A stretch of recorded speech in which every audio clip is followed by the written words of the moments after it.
smooth and seductive. You already know, baby. Let's get into this. All right. First up to the table is your boy Brian Maxwell with some. I'm telling you, man, when you hear this, it's gonna make your blood boil like water under fire, under the top of the flame. The boiling water. It's gonna be your blood in a minute. Check it out. 40 wolves.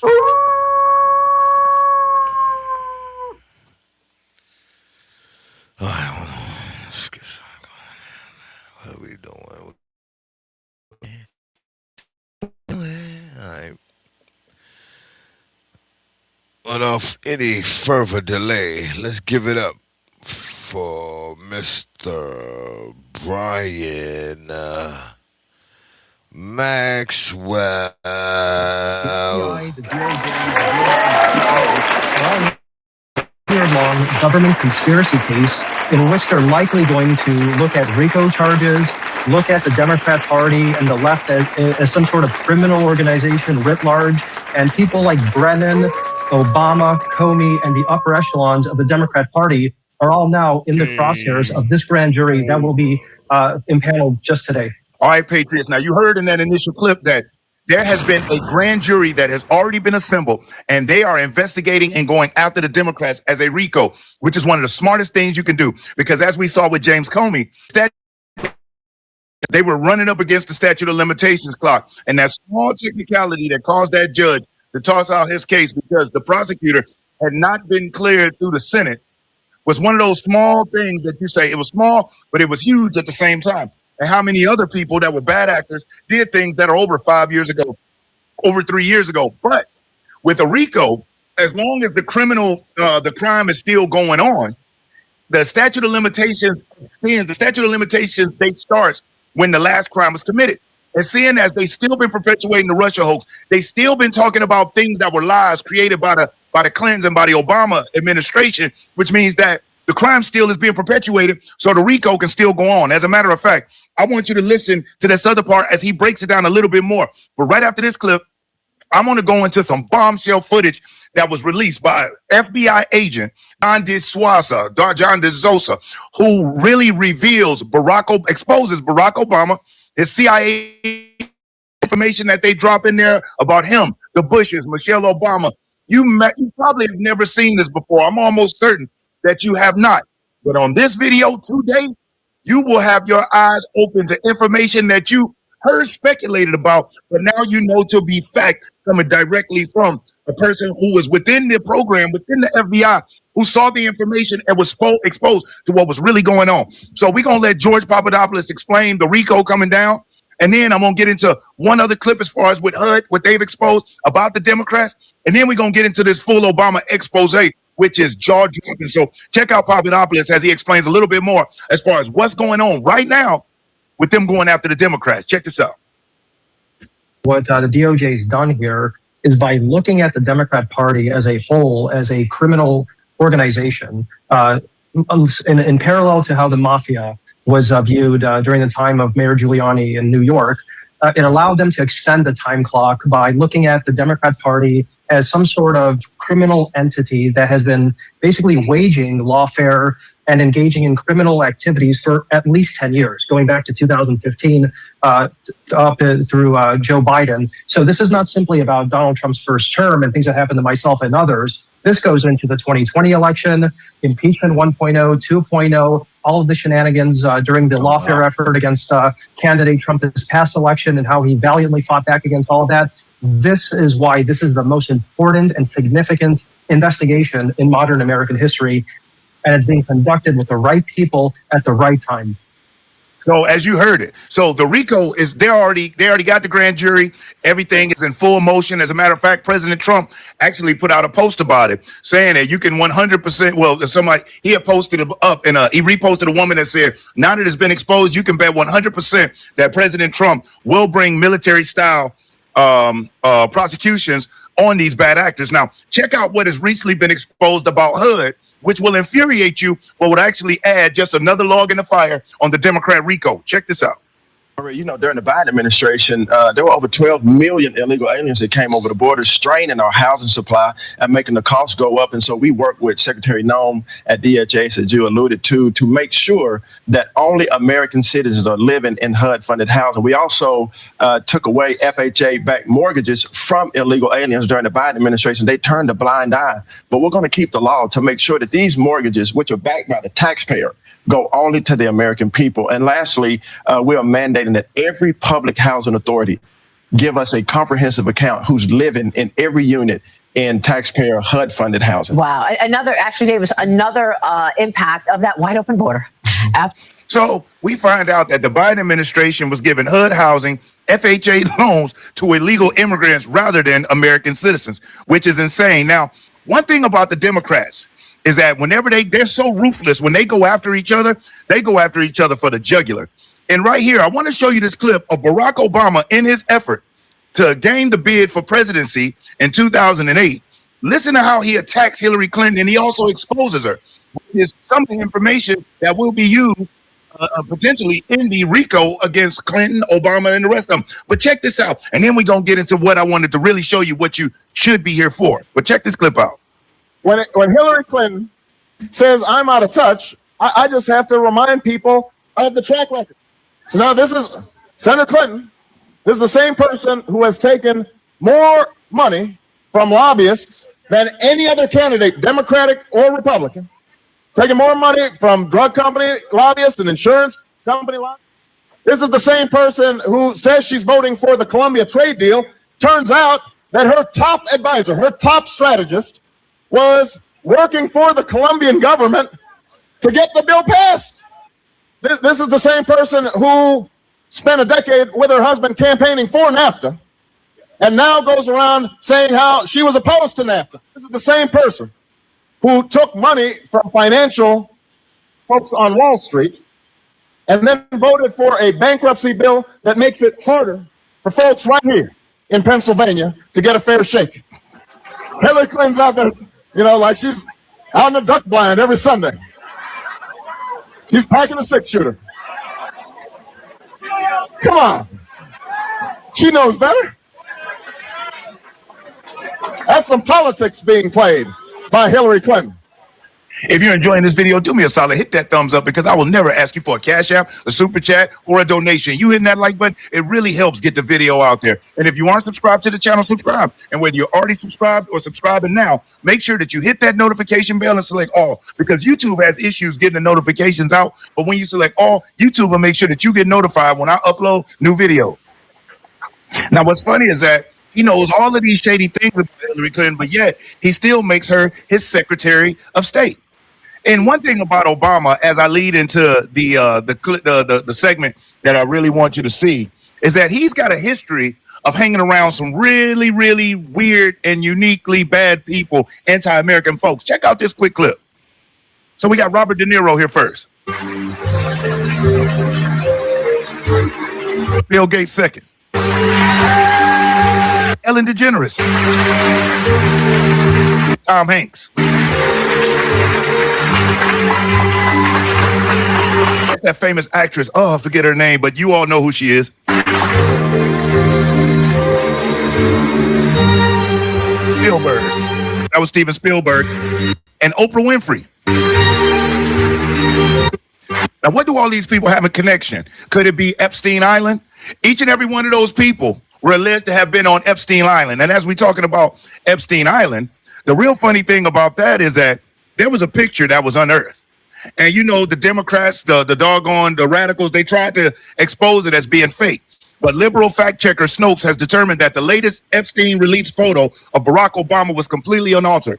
In other words, it's not fake. The photo was in a folder marked Labor Day 2008 on Little St. John. Little St. John is the smaller of Epstein Islands where the bulk of the abuse happened. Not even their own sources can deny it.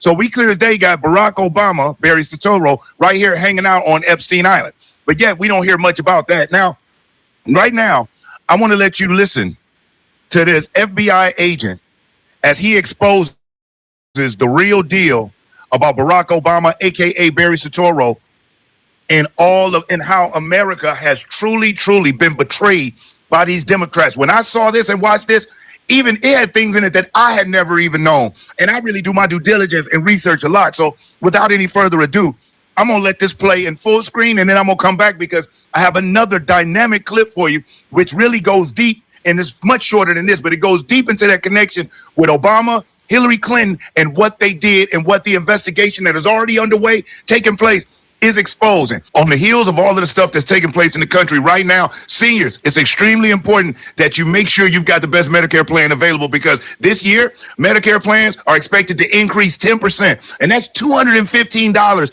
out of your Social Security check. And guess what? Some of your doctors may not be in network. Some of your prescriptions may no longer be covered. And that would suck for you to be going to visit your doctor to find out they're not in network, or for you to need a prescription to find out it's no longer covered. Why take the risk? With Chapter, you can reach out to Chapter, and a free phone call can last as short as only 20 minutes and speak to one of the highly skilled, unbiased professionals that will help you make sure you got the best Medicare plan available. If you've got the best, great. But if not, they can make sure you've got what you need. So use that number there on the screen, or visit the website at askchapter.org/realpolitics and let Chapter make sure you've got everything you need. And for those that say, well, nothing's ever going to happen, there's never been a RICO charge brought against the Democrat Party. There's never been a grand jury assembled to go after the Democrat Party in a RICO charge. So before you spew your negative, pessimistic energy, I'd much rather you click off this video and ignore my channel, because if they're as bad as they say they are, we don't need your help saying nothing's going to be done. Let the proof be in the pudding. So why don't you just keep your mouth shut, keep your negative energy where it is, because if it's going to be what it's going to be, just let it be that. But I'm seeing things that are being done that have never been done in the history of this country. Never been a grand jury assembled to go after the party as a whole for criminal activities. Never been criminal referrals gone out against Obama, against the Clinton, like there are now. So before you spew your negativity or pessimism, I'd much rather you click off this video and go find a Democrat video that you can watch that will help you slander Republicans and Trump, which is what you're doing just subtly. But let's check this out. Enjoy this, and I'm coming right back out after this. Nobody knew there'd be a pandemic or an epidemic of this proportion.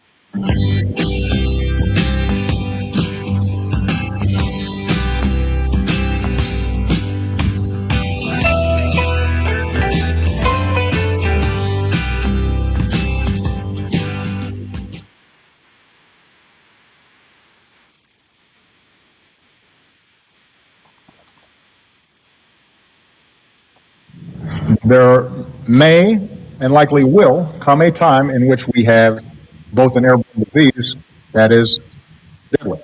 And in order for us to deal with that effectively, we have to put in place an infrastructure, not just here at home, but globally, that allows us to see it quickly, isolate it quickly, respond to it quickly. So that if and when a new strain of flu, like the Spanish flu, crops up 5 years from now or a decade from now, we've made the investment and we're further along to be able to catch it. It is a smart investment for us to make. It's not just insurance, it is knowing that down the road we're going to continue to have problems like this, particularly in a globalized world. The CIA, they really love it when a new president is elected and he has no background in intelligence or foreign policy. Barack Obama, no experience in foreign policy, no experience in intelligence. The day after an election, the director of the CIA authorizes a president-elect to begin receiving a PDB, a President's Daily Brief. And so the day after the election, they go with this 16-page document and they say, Mr. President-elect, wait till you see the cool things we're doing all around the world. And they've sucked him in. They made him one of the guys. And then we get the feedback at the CIA. Oh, the president loved this. The president had a follow-up question on that. Oh, the president said, oh my God, when he read this. It almost sounds like you're psychologically profiling the president. Oh, I think that's exactly what they do. And so they use the tools that they have employed for decades to subvert foreign governments, to subvert their own government. 2008, something unbelievable happened for us in the FBI. We were getting lots of rumors about this high-level asset that worked for several intelligence agencies at the same time. He worked for the Saudi intelligence service. He worked for the CIA, and he was being developed as a political asset in Chicago, Illinois. He was not even a United States citizen, but it was said that he was a student visa and that he was a national from another country. In 2008, everyone in the intelligence structure found out who he was. It was this individual whose name I don't like to say, who became president in 2008 of the United States. that I will faithfully execute the office of President of the United States. the office of President of the United States. One of his code names was Renegade. His real name was Barry Sortoro, but he adopted a different name for his political career. When they ran him for president, the cabal, basically, this was the culmination of so many of their plans for so many years. His mission was to destroy the United States from within, one institution at a time.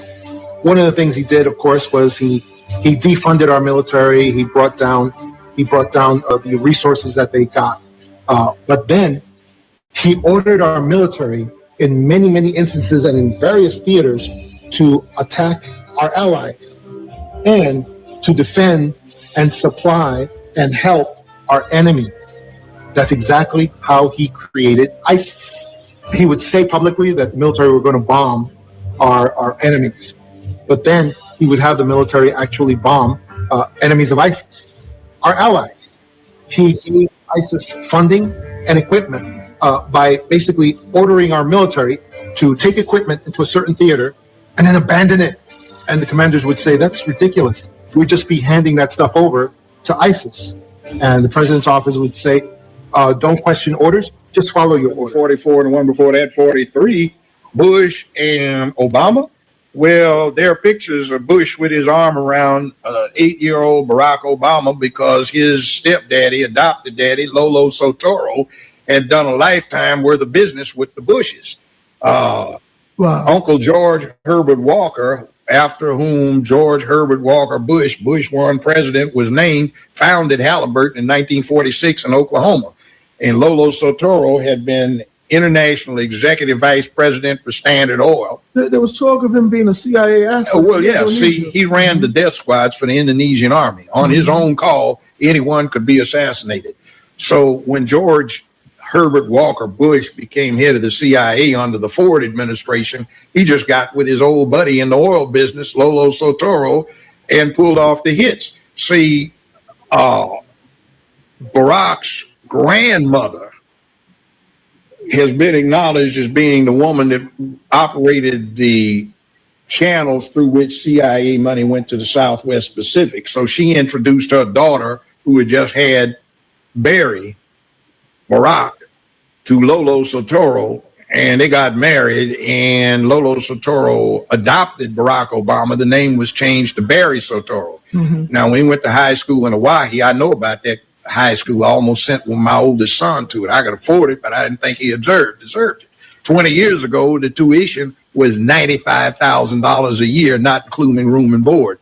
When Obama went there, I've talked to two of his classmates. They independently state that the tuition, not including room and board, was $45,000.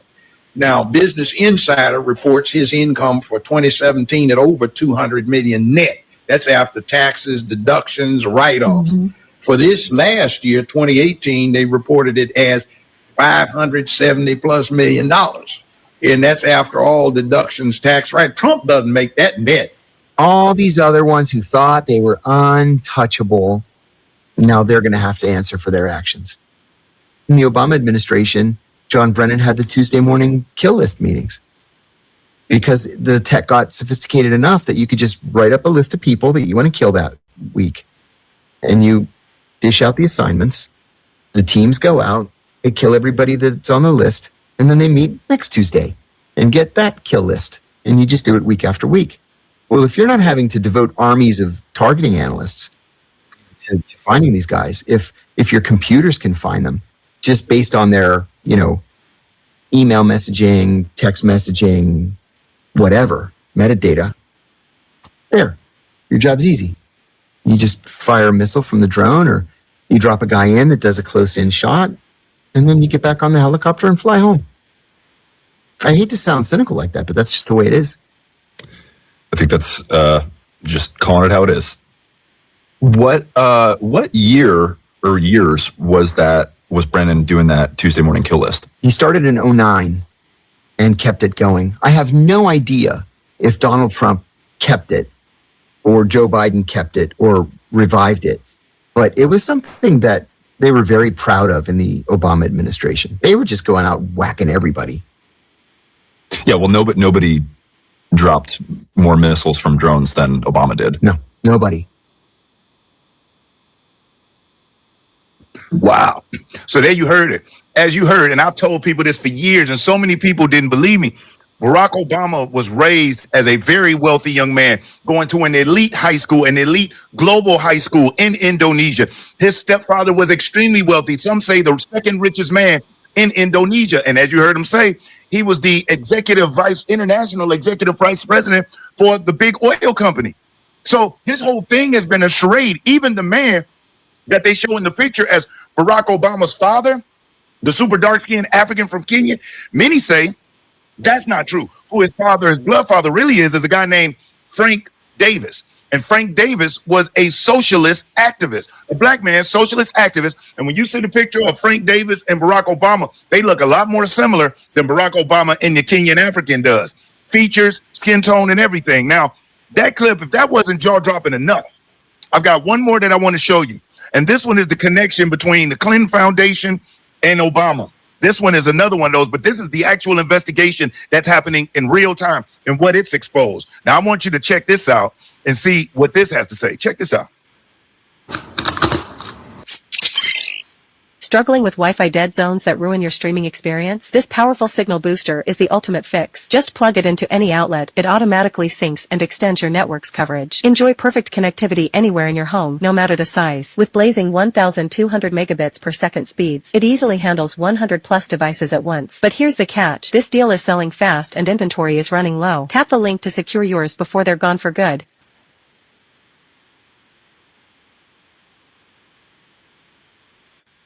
It is an FBI timeline that shows the steel curtain that FBI agents ran into in 2016 and 17 when they had predicated criminal investigations looking at possible pay-to-play bribery, pay-to-play corruption, where Hillary Clinton would make decisions as Secretary of State on behalf of people who made big donations to her family foundation. 3 separate FBI offices, all run by career officials, trying to investigate and get to the bottom of whether crimes are committed, and they get the Heisman. They get a stiff arm up and down the Justice Department. In fact, here's one of the great lines in the timeline. Remember when Donald Trump was out there saying, lock her up? Remember, he said, there's good reason to lock her up, Hillary Clinton. Well, Sally Yates, the Deputy Attorney General for Barack Obama, was telling the FBI agents who were trying to do that, trying to investigate whether she should be locked up for public corruption. She said, shut it down. She instructed the agents to close down a lawful investigation of Hillary Clinton. That goes on. Andy McKay, the deputy FBI director, tells the agents, you do nothing unless I approve it. He puts the kibosh and freezes them out. These agents who have got pretty significant evidence in 16 and 17, they're going to the U.S. attorney's offices in New York, both Brooklyn and Manhattan, Washington, L.A., and I believe Little Rock. And in all of those cases, they get another answer, which is, if you do this, we're not going to provide you any prosecution assistance. In other words, we're not going to help you with grand juries. You're not going to get subpoenas. There was a complete protection racket around Hillary Clinton as she's running for president around extremely meaningful corruption allegations that never got fully investigated because the Justice Department and Andy McCabe, the deputy director, were on the fix. Look, it's no secret that for the longest time, the Clinton Foundation was accused of being a personal piggy bank for the Clintons. All right. Friends working for them, family working for them, big offices, all kinds of things. That's not a secret.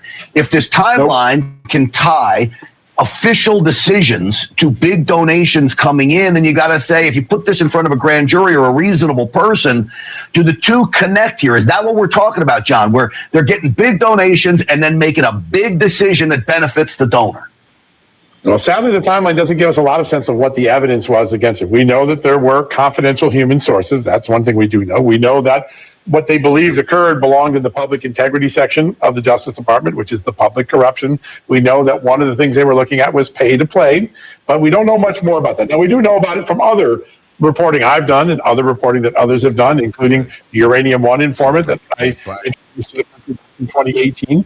So we know what the allegations were previously. What we now know is why nothing came of them, because political appointees and top leadership of the Justice Department and FBI put the kibosh. And just think about what's going on. At the same moment, they're concocting and investigating a fake Russia scandal on Donald Trump. They are suppressing a legitimate predicated criminal investigation against Hillary Clinton, not just on her emails, but on possible corruption. Dang. And then go to jail. Because first of all, if I was called for a congressional hearing and I ain't, they would come, they would track me, they would drag me, take me away from the kids. With a kid.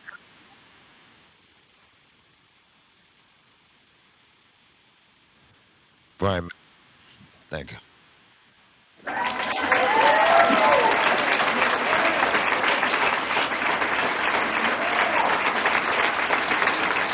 Visitation and rehabilitative efforts.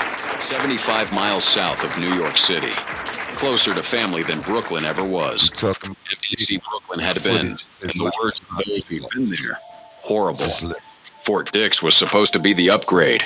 The largest single federal prison in the United States. 4,100 total male inmates. 3,900 at the main facility. Another 200 at the satellite minimum security camp. CBS News obtained something exclusive shortly after his arrival.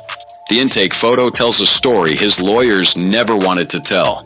Gray hair is visible everywhere. Tired eyes staring at the camera, wearing that standard issue prison uniform. The reality setting in hard. But here's what most people don't understand about Fort Dix. There are no traditional prison cells. The entire facility operates on open dormitory-style housing, retrofitted from old military barracks back in 1992. Some units house 12 inmates, 6 bunk beds crammed into small dorms. Then there are the larger open bay dorms, holding 100 men at once. Think about that. 100 men trying to exist in one space. According to publicist Judah Engelmeyer, Diddy's sharing a room with 8 other inmates, not getting special treatment and living among the general population. The man who once had personal assistants to fetch water bottles, now waiting in line for a toilet. 5 a.m. every single day. Fluorescent lights flood the dorms. There's no sleeping in, no exceptions. Inmates scramble to get ready. Line up for head count. The regimented schedule begins whether you're ready or not. By 6 a.m., it's breakfast. Mass-produced institutional food. Nothing remotely close to his former lifestyle. No personal chef, no catering. Standing in line with everyone else and eating what's served. Complaints are not accepted, and most of the time, not even considered. Then comes the work assignment everyone's been talking about. The laundry facility and the chapel library position. In the clip obtained by TMZ, the disgraced rapper could be seen taking off his blue jacket and scarf while chatting with another inmate at the prison's media library in the chapel. Combs was reportedly getting ready to begin his work shift, which consists of giving movies and religious materials to other inmates. TMZ obtained footage of this reality. Diddy sorting uniforms for inmates, washing linens and sheets, operating industrial dryers with mass loads of garments daily. Federal inmates are required to work, period. The irony isn't lost on anyone who remembers the designer brands, the $1,000 outfits. Someone online put it perfectly. Diddy once paid people to wash his sneakers. Now he's scrubbing floors for free. CBS News also revealed his second assignment at the chapel library, distributing movies to inmates and handling religious materials, which is considered to be one of the more desirable jobs at Fort Dix. Quieter than laundry. Definitely quieter than kitchen duty. It came with actual perks, access to a private air-conditioned office. His publicist called it warm and respectful and rewarding. Said he works in the chapel library. They tried making it sound almost pleasant. The reality? He's just doing what he's told. Just like everyone else. No choices and no control. Work assignments stretch to 4 p.m. Multiple head counts throughout the day. Officers are constantly verifying everyone's present, which can happen 5 to 6 times daily. This means constant interruptions to whatever they're doing. A routine that'll surely exhaust anyone eventually. Evening brings limited recreation time. Access to the prison yard. Basketball courts if you want them. A track for walking or running. TV room with basic channels and no internet access whatsoever. Phone calls heavily monitored. Every word potentially recorded. And about those phone calls. CBS News reported Diddy violated prison rules making a 3-way call on November 3rd. They claimed he was having a conversation with his legal team about issuing a statement to the New York Times. That phone call got him 90 days without phone and commissary privileges. His publicist tried clarifying everything and said the call wasn't initiated by Sean, insisting it was initiated by his lawyers and is protected by attorney-client confidentiality. But here's what's interesting. On November 12th, his release date got pushed back by a month, from May 8th, 2028 to June 4th, 2028. No reason given as of press time. Meals come 3 times daily in the prison's dining hall. Former inmates say they often get expired food. Nothing gourmet, nothing fresh, and no special dietary accommodations unless medically necessary. They say you'll learn to appreciate anything that doesn't taste like cardboard. There are commissary privileges at least. Purchase additional items, snacks, hygiene products, clothing. Limited selection and the prices are marked up significantly. Their money comes from an outside account. $320 monthly spending limit. Rationing becomes necessary real quick. At 10 p.m., mandatory lights out. The dorm settles down, somewhat. 100 men trying to sleep in those open bay dorms, snoring, talking, noise, never truly quiet, never peaceful. And tomorrow starts at 5 a.m. again. Remember that publicist calling it warm and respectful? Well, former inmates tell a completely different story. One inmate who spent 17 months there between 2019 and 2020 told reporters something chilling. I was there a day and a half. This is not a jail. This is an insane asylum.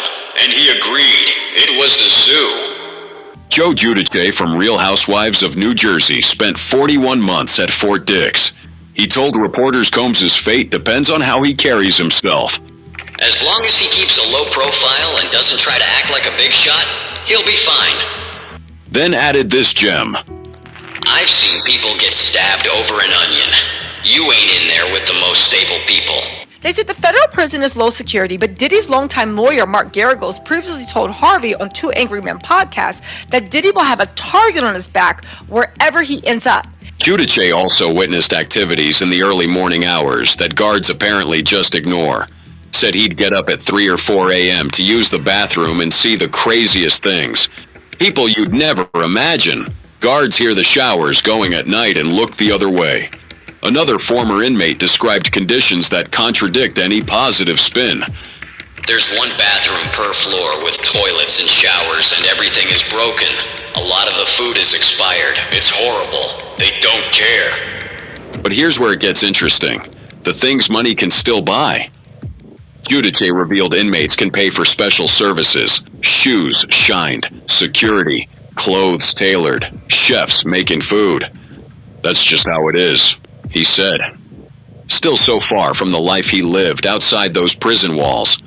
His empire, completely gone. Visits are sacred, but heavily policed, according to Tyler King, a former inmate and prison reform advocate.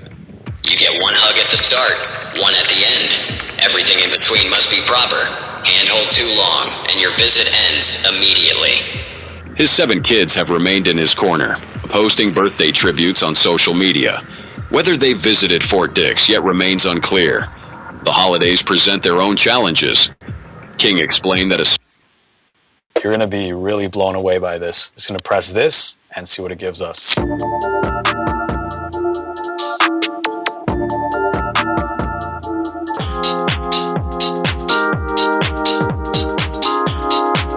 It's amazing to create chord progressions and melodies. It's very, very easy to apply. Simply press generate. That sounds really cool. It's finally time. MIDI Wizard 2.0 is out right now. This is the ultimate new way to instantly generate crazy chord progressions and melodies in 32 genres and get infinite inspiration. They put 32 different genres in this plugin alone with 3 unique modes that allow you to focus on chord progressions or top melodies or a hybrid mode, which is a combination of both. So there's literally trillions of possibilities. Nothing's pre-made. Everything is generated fresh every time you click the randomize button. The possibilities are endless and you can have so much fun doing this. All you got to do is select your genre, select your key, and see what it gives us.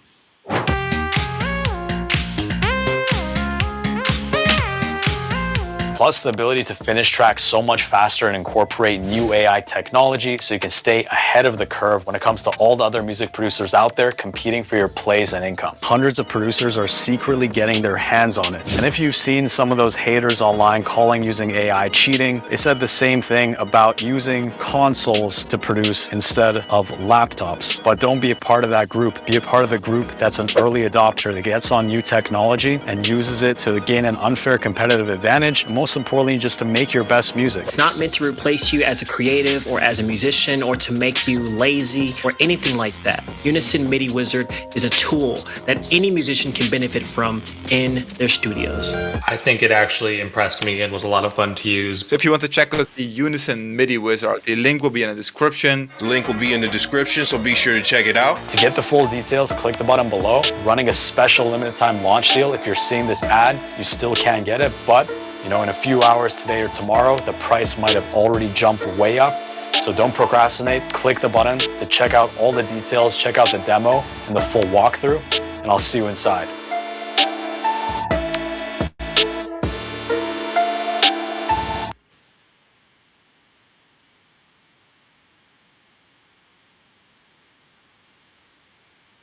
Example 1.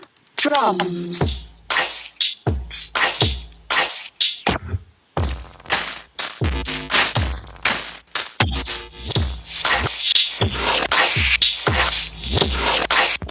Welcome to Portal. Outputs Granular Effects plugin.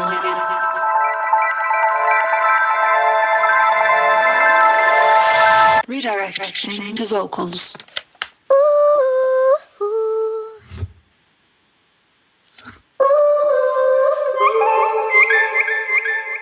For the experienced, advanced mode is here.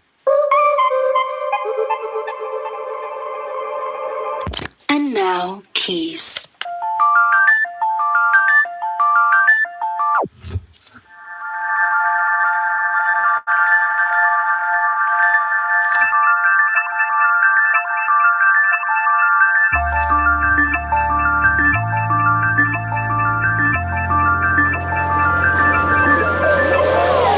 Portal briefing complete. Goodbye.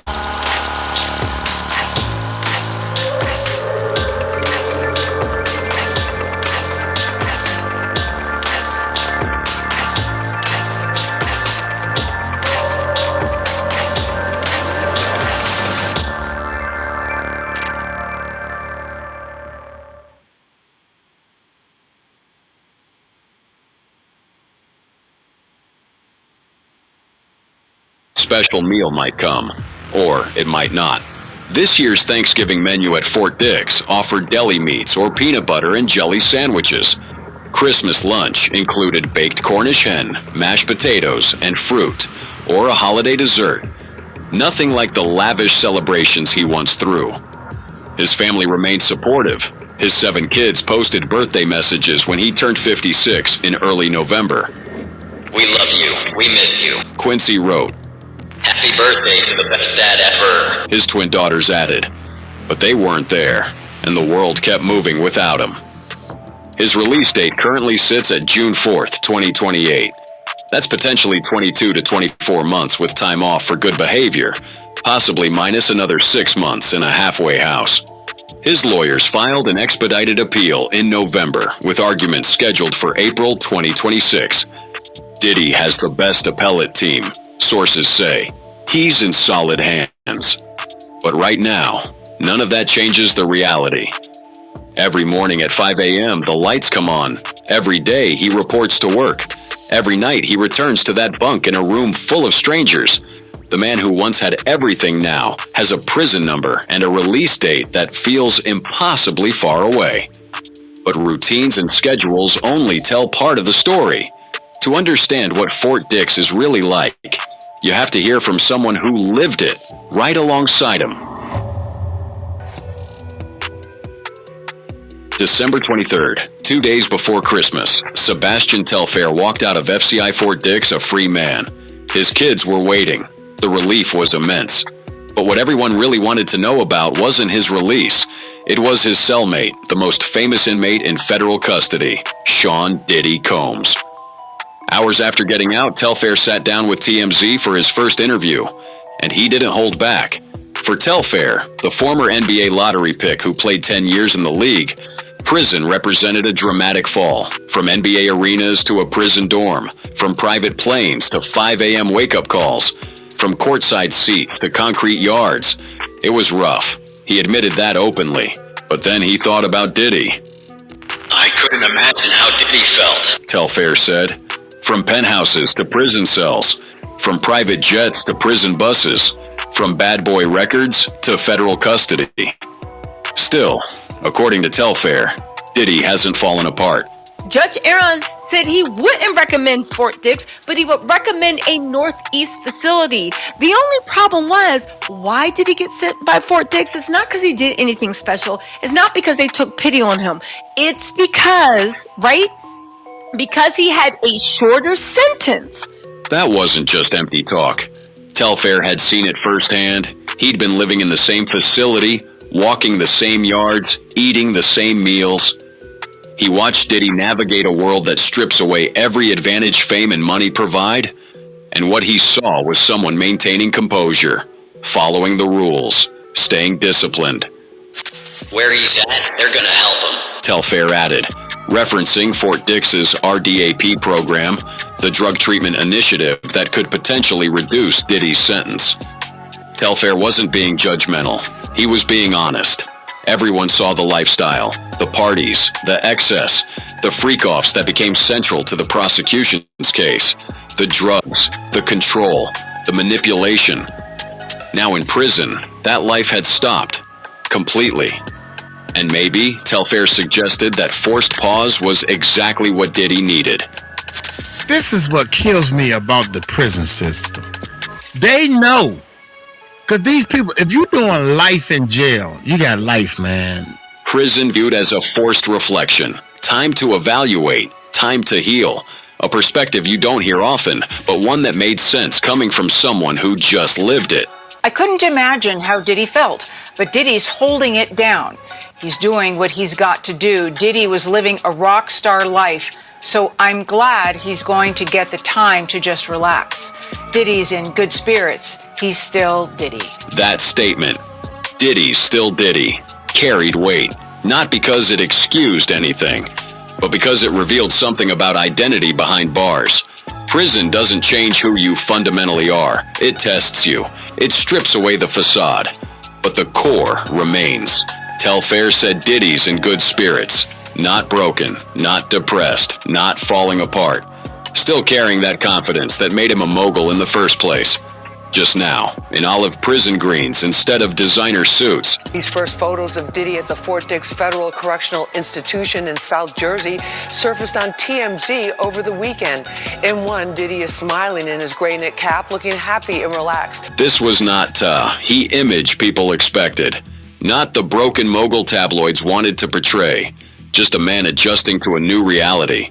Finding routine, finding structure, finding humanity in an unexpected place. Telfair mentioned meeting good people inside, not just Diddy, but others. Men from all walks of life, all with stories, all serving time. The prison community formed bonds that wouldn't exist anywhere else. The contrast between their experiences was striking. Telfair received early release, December 23rd, when he expected December 26th. A genuine Christmas miracle for his family. But Diddy, he'll likely serve his full term. Different charges, different outcomes, yet the same daily experience. Same food, same dorms, same 5 a.m. wake-ups. Fort Dix isn't the MDC Brooklyn where Diddy started. That was maximum security. Dangerous, isolating. Fort Dix is minimum security, more freedom, better programs. The location chosen specifically by Diddy's legal team for its rehabilitation opportunities and proximity to family for visitation. Federal judge this afternoon has approved their appeal of the verdict to be heard as early as next spring. They want both charges dropped, claiming the law was mistakenly applied to his case. The RDAP program Telfair referenced could be game-changing. Federal drug treatment programs can reduce sentences by up to 12 months. For someone facing 50 months, that reduction matters significantly. Telfair's own journey to Fort Dix came through violation of supervised release.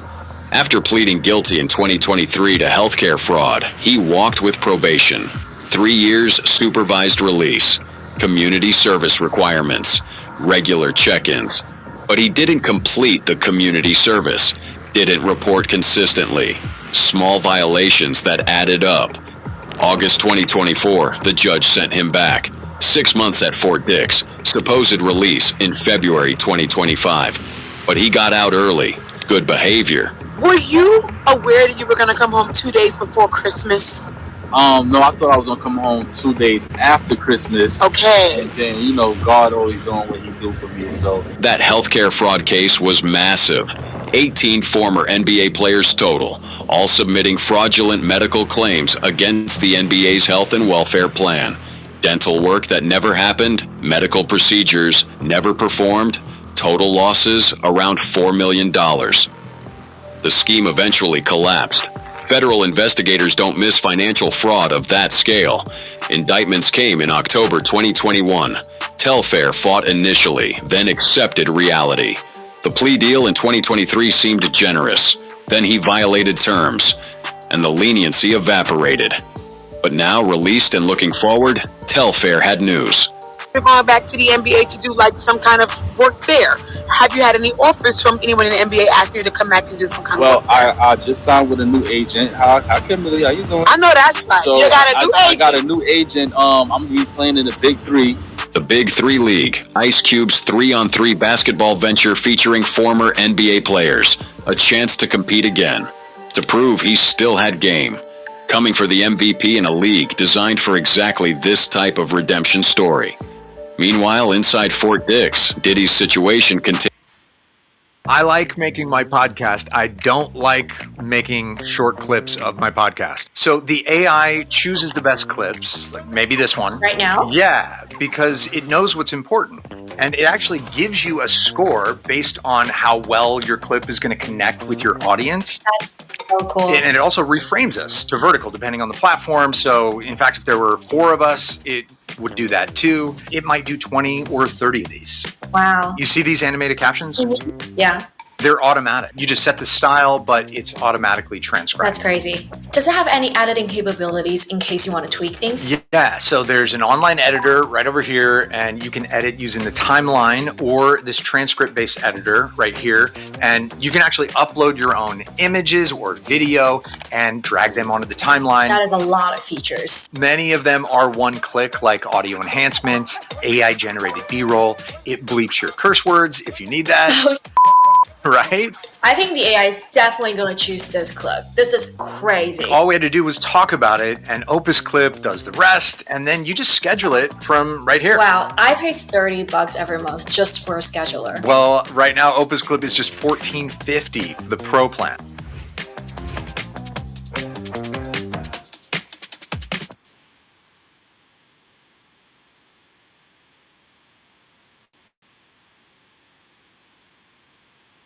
A year ago, this would have required an entire visual effects team. And today you can turn your ideas into blockbuster scenes in minutes. And as you can see, you don't need expensive cameras or Hollywood budgets, just the right tools and how to use them. In just 2 days, we'll show you how to unlock the most advanced AI filmmaking and content creation tools without having to pay a cent in overpriced subscriptions. With these tools, you'll learn how to create scroll-stopping videos that rack up millions of views, craft wildly profitable online ads that blow up your brand, and turn any creative idea into a powerful short film that looks like it belongs on the big screen. But it's not just AI filmmaking that you're going to learn. With AI, you can create any image or graphic that you can imagine. You can create full-blown viral YouTube thumbnails in seconds. Your website, emails, infographics, your entire business can be built with AI. People are using AI to fill up their content calendar in seconds. AI can come up with countless viral ideas. It can script and storyboard your content, all while keeping your unique creative voice. All you need is the right tools and how to use them. It's the new year and ContentCreator.com is having its biggest sale of the year. And you can get our AI Creator course, viral video editing course, and our pack of insane video editing templates for an incredible discount. Let's start with the AI Creator course. It costs less than a dinner date with your grandma, but like so many of our students tell us, it will blow your mind. Now, before I show you exactly what you'll learn in this course, I want to ease your mind with a few important details. Number one, this course is designed to help you avoid paying expensive subscriptions for AI tools. We show you the secret ways to access most tools without signing up for monthly or yearly plans. Off the bat, this is going to save you a ton of money.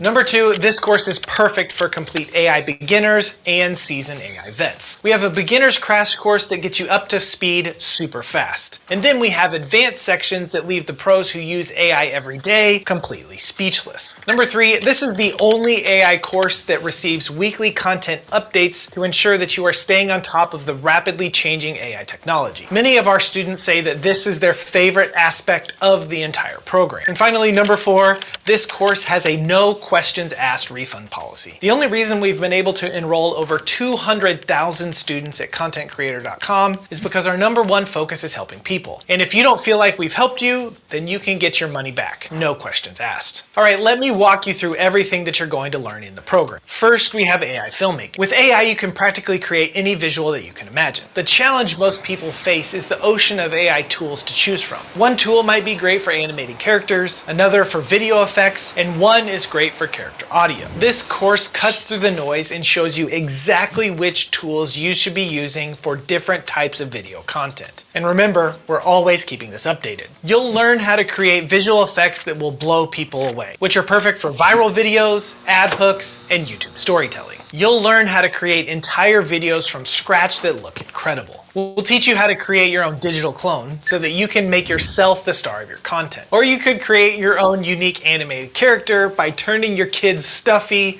into an animated movie star. We'll teach you how to maintain perfect character consistency from scene to scene. This is a true superpower for making content that people want to watch. You'll learn the best tools for taking a crazy idea you have and turning it into an incredible short film. Heck, you could use AI and turn yourself into the last Skywalker. In the course, we also reveal our secrets for making insanely profitable AI ads. This one here generated over $50,000 of sales for our business alone, but more on that later. If you create talking head content, but you hate the room that you film in, we can show you how to upgrade your filming space with AI.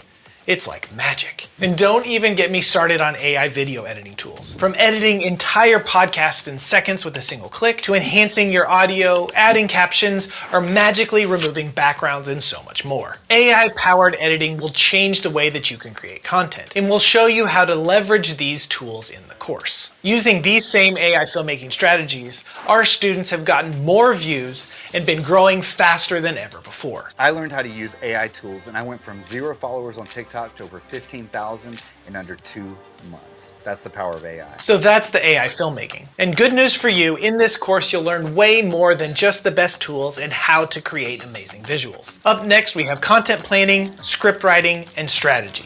Even if you know how to create incredible visuals, if the idea you have is bad, or no one cares what you have to say, no one is going to watch. In this course, we'll teach you how to train AI to be an expert in your niche, so it's able to come up with golden viral ideas on autopilot. This will allow you to easily fill up your content calendar, which is a major struggle for most creators. After the idea generation phase, you'll also learn how to train free AI tools to think and write in your unique and creative voice. You know, normally when beginners use AI to write their content, it ends up flopping big time because it's just generic AI slop. But after following our workflow, your trained AI will be able to write exactly like you, and most of the time, even better than you. You'll get start to finish blueprints for writing viral Instagram reels, TikToks, shorts, and full-blown YouTube videos. We'll even show you how to write profitable ads for any product or service. And for you filmmakers out there, AI can help you write the perfect narrative for your short films. But AI goes beyond video content. You can write websites and newsletters. Heck,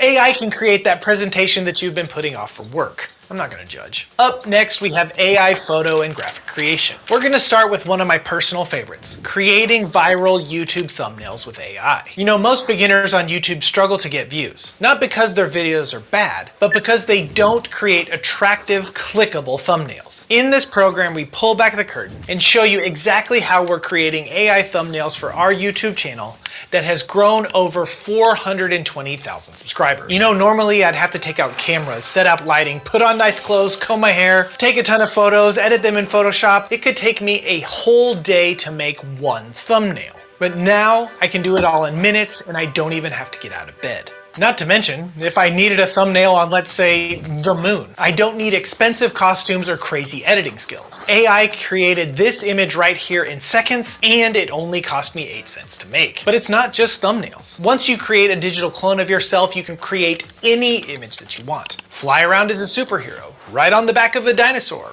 jump out of an airplane. You're gonna spend hours playing around with this tool. I promise that it is so much fun and your friends will love seeing what you create. And don't forget that you can turn any of these images into videos. That's right, no more boring stock footage in your content. Use your own personalized AI B-roll. It's way more engaging for your viewers. AI is able to upgrade your product photos, design logos for your brand, banners for your YouTube channel, and even create a new profile picture. And you can use AI to create all of the graphics and branding for the new website that you're building. In the course, you'll learn all of this and so much more. This course isn't just AI tips and tricks. It's a full blueprint to go from complete beginner to master AI content creator in a matter of days. And you don't need to buy any camera gear, hire actors, or purchase expensive editing software. Now, for those of you that want to turn your AI skills into a source of income and potentially quit your unfulfilling 9-to-5, we've got you covered. You'll learn the best beginner and advanced businesses that you can start with AI. Think about it. Every single skill you learn in this course could be packaged and sold as a service. You can literally replace $1 million content team by simply knowing the right tools and how to use them. In this course, we'll show you how to go out and land your first client and scale your business. I mentioned this earlier, but one of the most profitable things that you can do with AI right now is create advertisements for products and services. Now, we've been running online ads for years, both for personal and client businesses. And guess what? AI-generated ads are blowing up.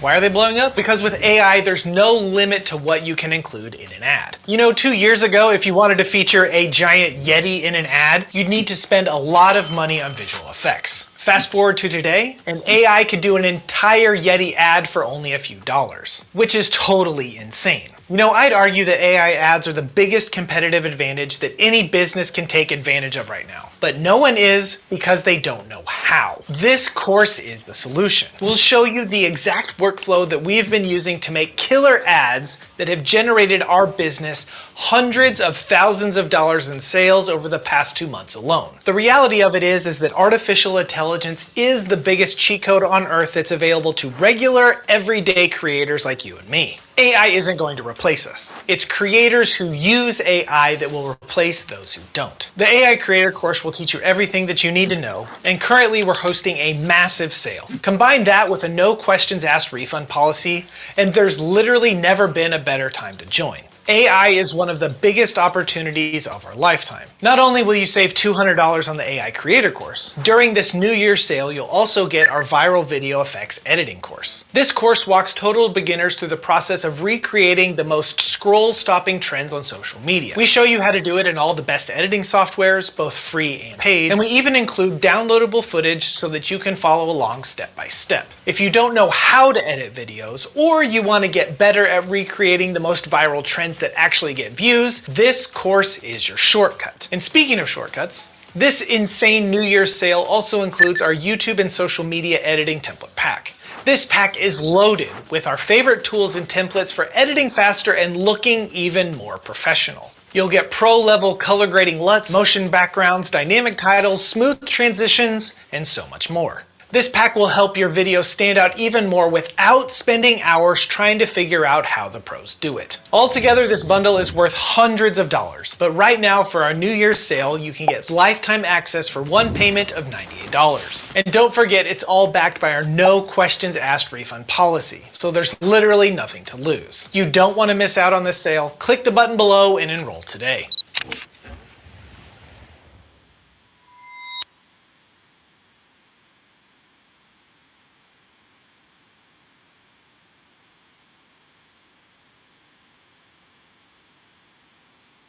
Continued unfolding. His legal team wasn't giving up. December 23rd, the same day Telfair walked free, Diddy's attorneys filed an emergency appeal of his 50-month sentence. Defendants typically get sentenced to less than 15 months for these offenses. Even when coercion, which the jury didn't find here, is involved, he sits in prison today serving a 50-month sentence because the district judge acted as a 13th juror. The defense argued the sentence was excessive, pointing to typical Mann Act convictions resulting in 15 months or less. They claimed the judge acted as a 13th juror, considering evidence beyond the jury's actual findings. The appeal called it a perversion of justice. Legal analysts weren't buying it.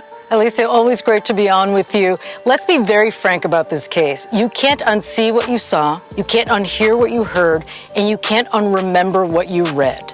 And it's clear that that judge took certain things in consideration that were part of the evidence. And creating custom clothing labels with TapStitch is easy. Go to your branding tab, choose your label size and background, upload your artwork, submit for review, and done. Once approved, you can apply your label to any design, synced products, new drafts, even items already in your cart. Set your default label, and every new drop is automatically branded. No extra steps, just better branding built in. Clean, custom, and totally yours. Every label is sewn directly into the garment, no shortcuts, no stickers. Paired with TapStitch's premium blanks and sharp printing, your designs are built to last. Front to back, inside, and out. Your garment tells one story. Yours. Want your pieces to feel more pro? Start here. Add custom clothing labels to your next drop and put your brand exactly where it belongs.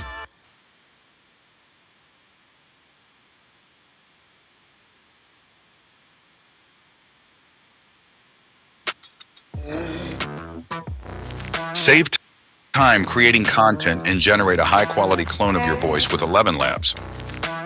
Change the way you record podcasts, voiceovers, and branded content with the #1 AI-powered voice-generating technology.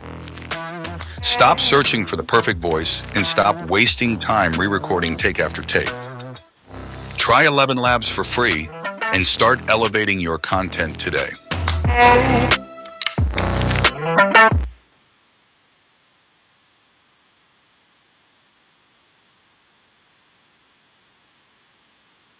and it is permitted under the Mann Act. The defense tried another angle.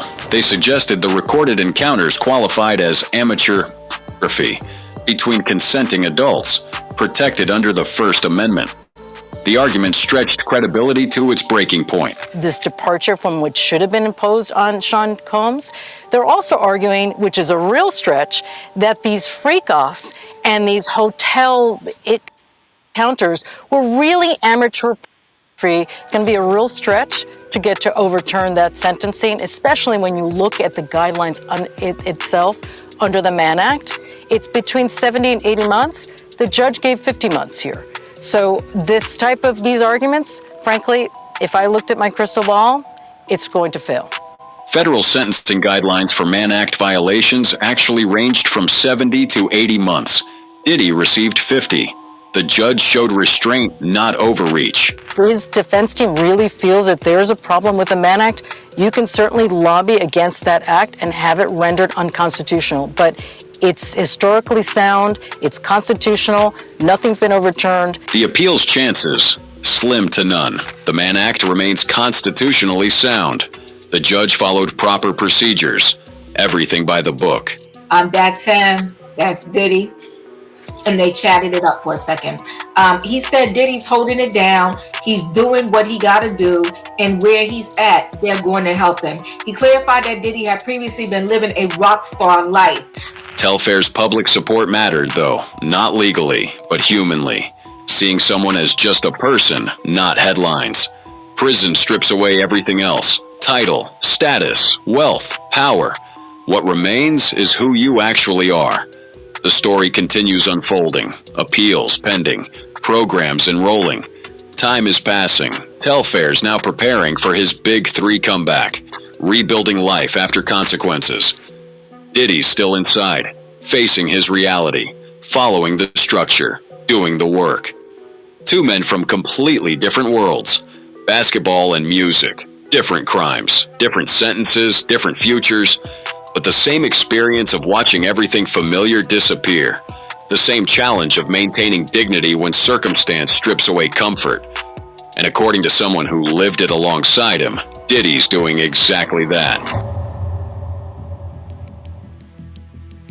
November 2025, Sean Diddy Combs officially enrolled in a program that could change everything. Not just his release date, but potentially his life. The Residential Drug Abuse Treatment Program at Fort Dix. 9 to 12 months of intensive cognitive behavioral therapy. Living in a therapeutic community. Confronting the demons that led him here. Fort Dix is a minimum security facility. He's not in general population, but in a special housing area for inmates in drug treatment programs. The incentives impossible to ignore. Complete the program, get up to 1 year off your sentence. For Diddy, that means May 2027 instead of May 2028. 12 months of freedom. But here's what most people miss. RDAP isn't some easy checkbox program. It's the Bureau of Prisons' most intensive drug treatment, modified therapeutic community model. Daily therapy circles, written reflections, accountability exercises you can't fake your way through. His publicist confirmed the enrollment with carefully chosen words. Committed to sobriety, focused on healing, trying to set an example. The PR spin machine working overtime. But documents obtained by CBS News tell a different story about how he qualified. During trial, Diddy's attorney Tenny Garagos admitted something crucial. Documented substance abuse problems within 12 months before arrest. That admission opened the door to RDAP eligibility. Without it, no program. Without the program, no sentence reduction. The legal strategy becomes clear in hindsight. But qualification doesn't guarantee acceptance. Thousands sit on RDAP waiting lists across federal prisons. You need at least 24 months remaining on your sentence to even apply. Drug abuse program coordinators assess every candidate. Verify the substance abuse disorder, check the documentation. Then comes the wait. Joe Giudice knows the reality. His message about the waiting list was blunt. Diddy didn't just walk into a program. There's other people ahead of him.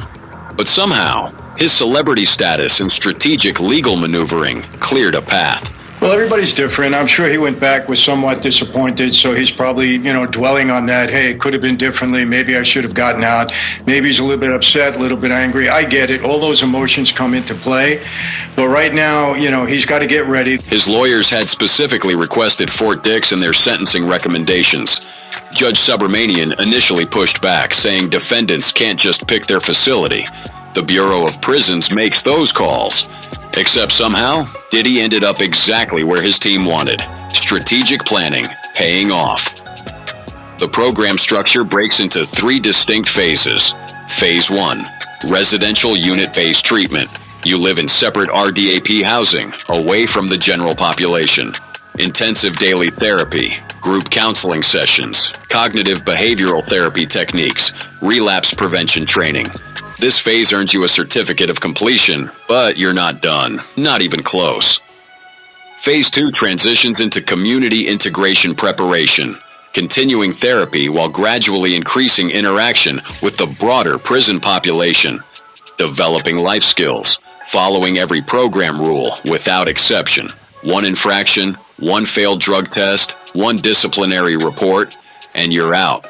The certificate means nothing if you don't complete all 3 phases.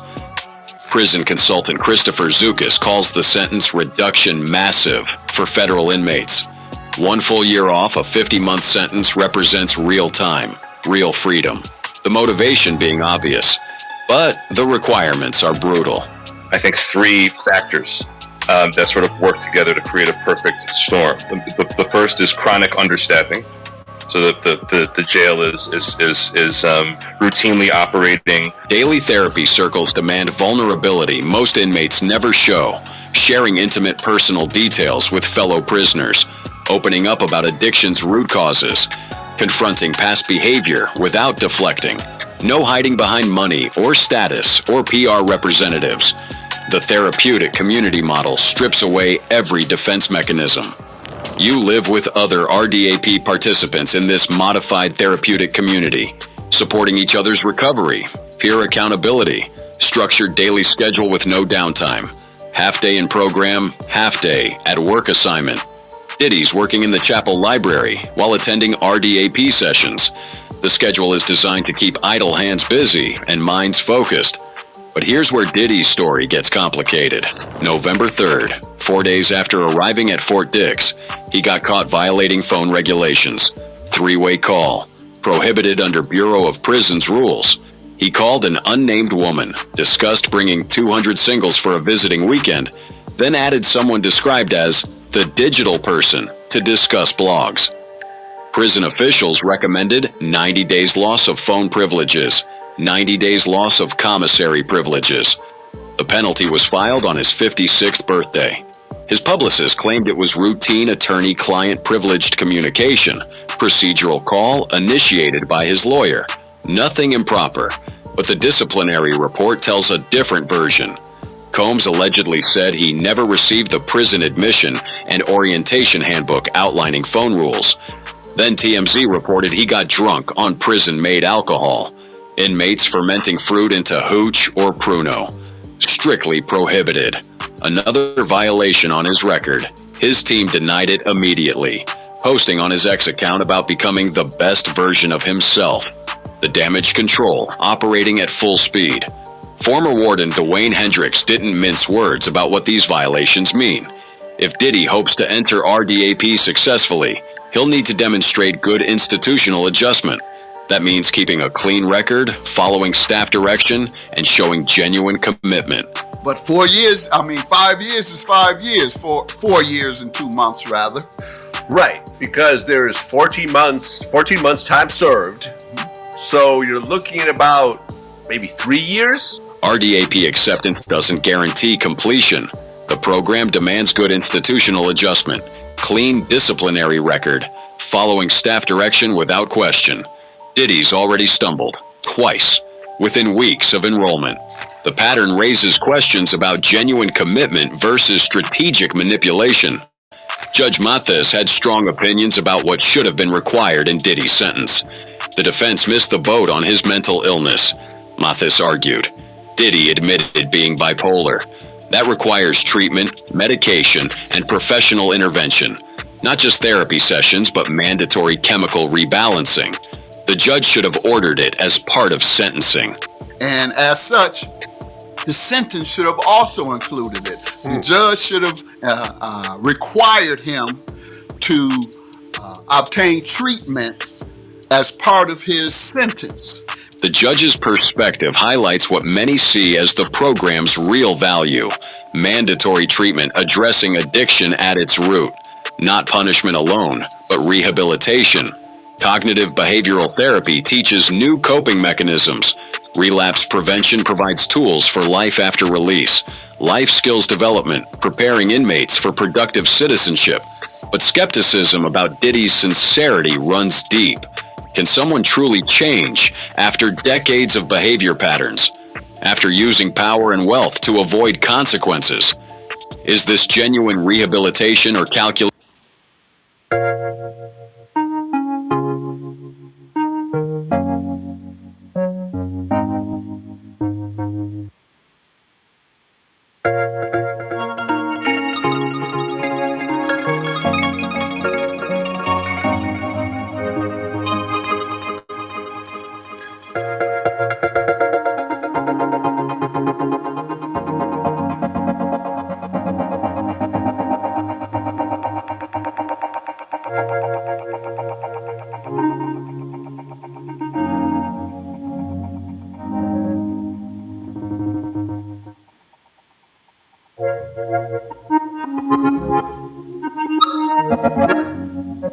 This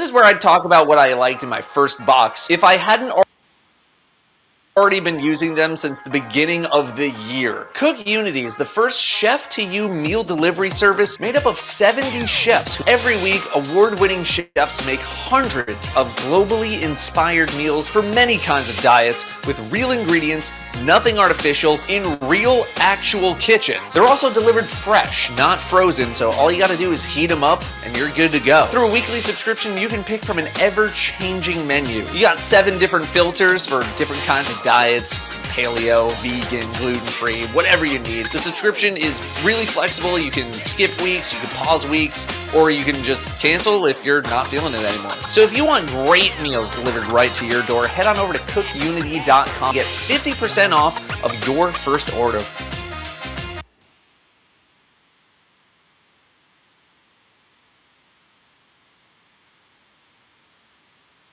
Regulated gaming of the system for sentence reduction can both be true simultaneously. Do you accept responsibility for the violation of the law? And the judge he has not said it. Specifically said it out of the gate. Yes. I don't want to let God down. I have no one to blame but myself. I know I will never put my hands on another person again. The therapeutic community model forces confrontation with these questions. Living with other participants who've hit rock bottom strips away pretense. Peer accountability means fellow inmates call out manipulation. The vulnerability required being intense. Many don't complete RDAP precisely because they can't sustain that level of openness. What disqualifies participants? Getting caught with contraband, any rule violations, failed drug tests, not participating fully in therapy, missing required sessions, bad behavior reports. The bar was set high intentionally. RDAP isn't meant to be an easy time off your sentence. It's meant to fundamentally change how you think about addiction and consequences. Diddy's violations already threaten his eligibility. The phone call incident alone shows disregard for rules. According to sources close to the investigation, the alleged alcohol consumption, if proven, would be even worse. Prison officials are watching his every move now. One more slip and he's out. A history of good works can't wash away the record in this case. You abused these women. You used that abuse to get your way, freak-offs and hotel nights. The evidence of the abuse is massive. I was sitting right here during the testimony. Post-release requirements extend RDAP's reach beyond prison walls. 5 years supervised release ordered after completing his sentence. Regular check-ins with probation officers. Drug testing continues indefinitely. Travel restrictions, can't leave jurisdiction without permission. The monitoring does not end at prison gates. What successful RDAP completion would actually look like? Finishing all 3 phases, earning the 1-year reduction, staying sober throughout incarceration, no more violations, genuine reflection, growth, transformation, emerging as a different person. May 2027 release instead of May 2028. 1 year back with his family. But there's an alternative scenario. Getting kicked out of RDAP, losing the time off opportunity, serving the full 50 months, no early release, May 2028, release date standing firm. The stakes are impossibly high. Everything depends on choices he makes every single day behind those walls. He arrived at Fort Dix Prison in New Jersey last week, and tonight we're getting a look at him interacting with other inmates. All right, Fox 5's Lisa Evers joins us now with the very latest and interesting image we got to see today. The rehabilitation versus strategy debate continues. Cynics see calculated moves for sentence reduction. Believers see genuine commitment to healing. But perhaps both can be true simultaneously.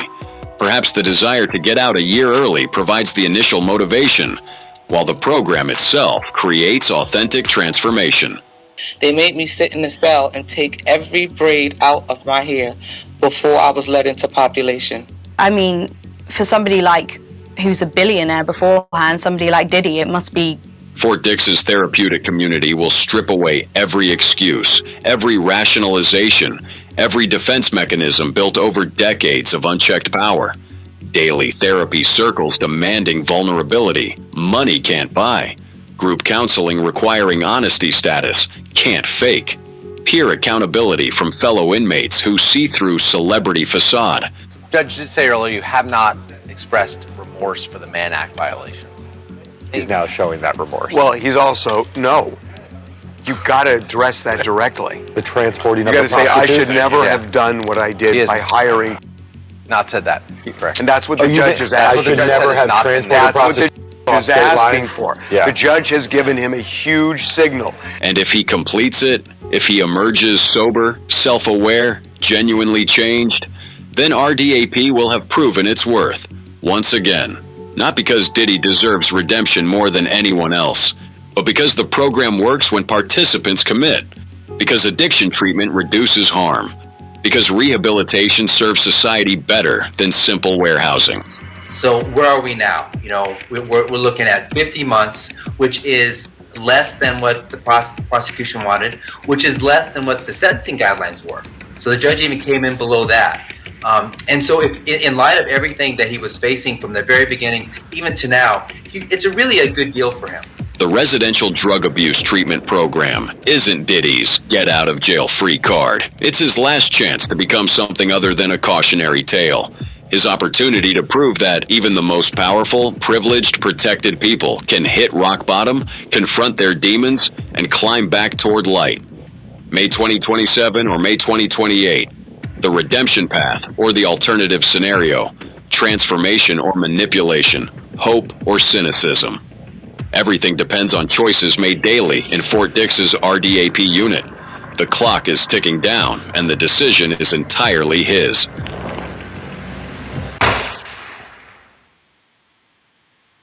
Most people over 40 will enter 2026 still using ChatGPT like Google. Don't be one of them. Watch this instead. So this is how I became the most dangerous person in the room.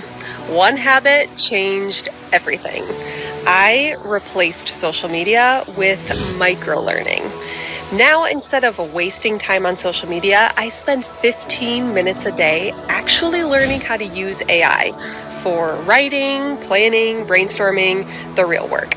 That's it, just one skill a day. This is the 28-day AI challenge built for beginners over 40.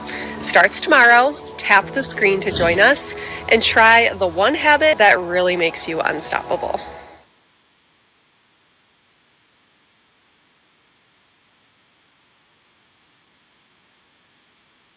I applied to over 35 jobs on LinkedIn and got 0 responses. Then I found jobhire.ai, and now I finally landed my dream remote job. Seriously, it's so easy. Just upload your resume, fill in a few details, and the AI starts applying for jobs for you. It even writes super realistic cover letters based on the job description and your experience. It tweaks your resume to highlight exactly what employers are looking for. It's kind of crazy how well it works. I actually found a job in 2025, and let's be real, job hunting is tough these days. But jobhire.ai made it so much easier. Try it out.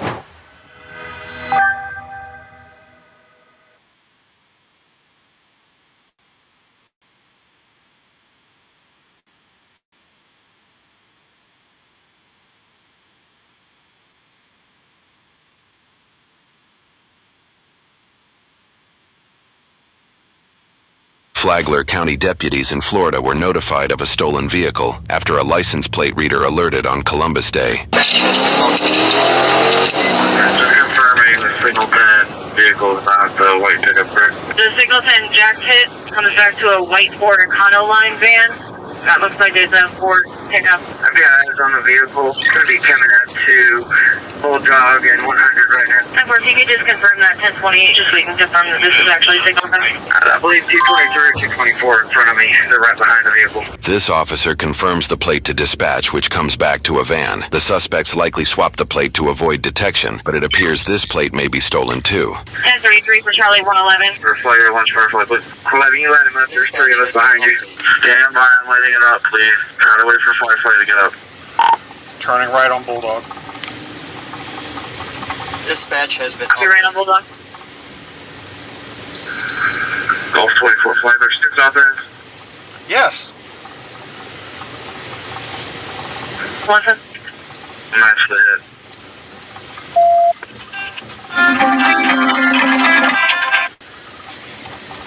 Stand by, maybe making a U-turn.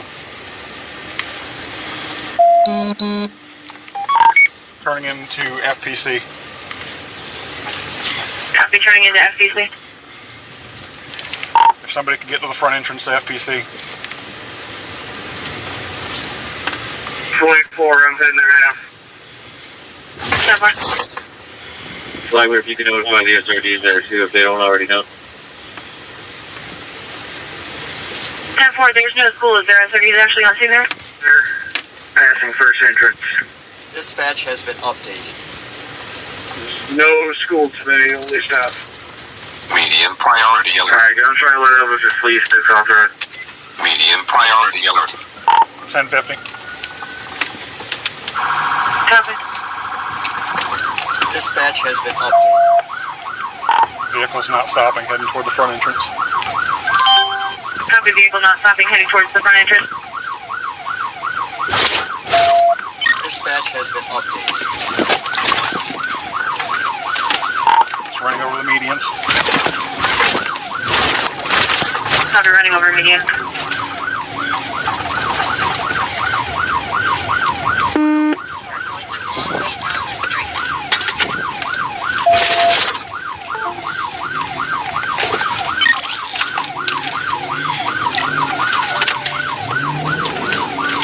Westbound 100. 110, no pursuit is authorized, no pursuit is authorized. Flagler policy only allows pursuits for forcible felonies, which involve the use or threat of physical violence, and only if they occur prior to police contact. Grand theft auto, while a felony, doesn't qualify. In many agencies, officers can still follow but are discouraged from pit maneuvers, high speeds, or anything that poses a great risk to the public, primarily in the interest of avoiding a fatal crash. Policy also requires officers to cut lights and sirens, and only follow a suspect if it remains safe to do so. A controversial rule we'll revisit later. Passing landing on 100, leaving in and out of traffic. We got sticks at Belcher 100. Back off, you guys, back off. We got sticks right there. Coming up to Belcher.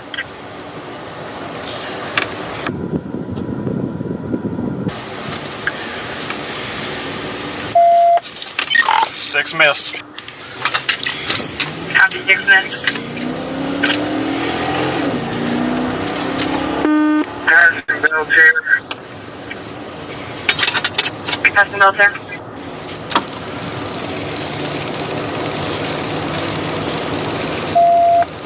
Flagler, I'm trying to get ahead of the vehicle so I can set up sticks.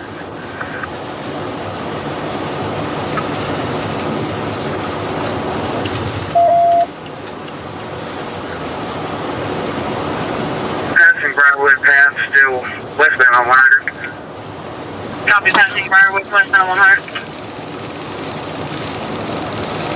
Are you up there for our foot, please? Temper. Golf unit, were you able to see how many passengers were in the vehicle? I got 6 ways to go. Flagler, I'm going to need to get us in Benell to try and set up sticks. He's going too fast. I can't pull over safely and get us sticks up. The only vanilla unit we have is that we're showing right now. Working a signal sign. Passing courthouse, passing courthouse. Copy, passing courthouse. Golf 17. What's the description of this vehicle? I'm going to be at 901 East 40. So, white truck, filled with a bunch in the back. White F-250. Alright, he just dropped tools out the back. Everybody be careful coming up.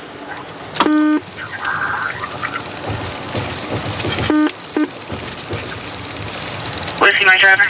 Oh, stick around, slow down. Pass Dr. Carter, passing Dr. Carter. Stop sticks deployed and positive hit. You advise positive hit?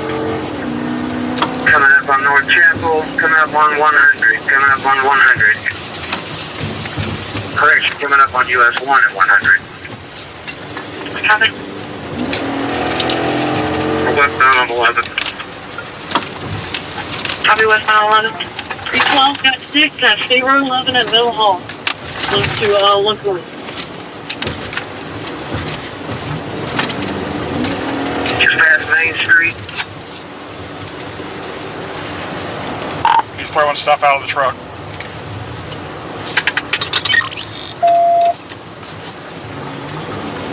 Flagler.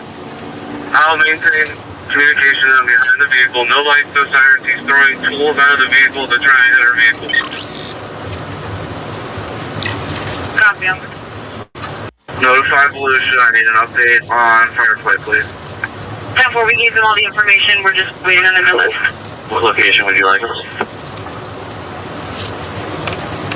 They're on State Road 11, heading southbound from 100 from Bonneau. We just exited the city limits of Bonneau on 11. Speeds are about 68. Copy. Kearney, you copy that I'm at State Road 11 and Middle Hall with Sticks. Keep me updated. Double.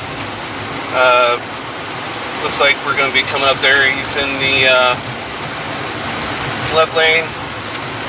Looks like a tire's about to go out. Mobile connection lost. Control 17C, document 901 East 40 Boulevard. Was it hit?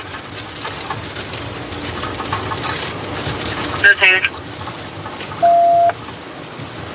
Speeds are 50 miles per hour. We're at Black Branch. Still south on 11. There's another male in the bed of the vehicle.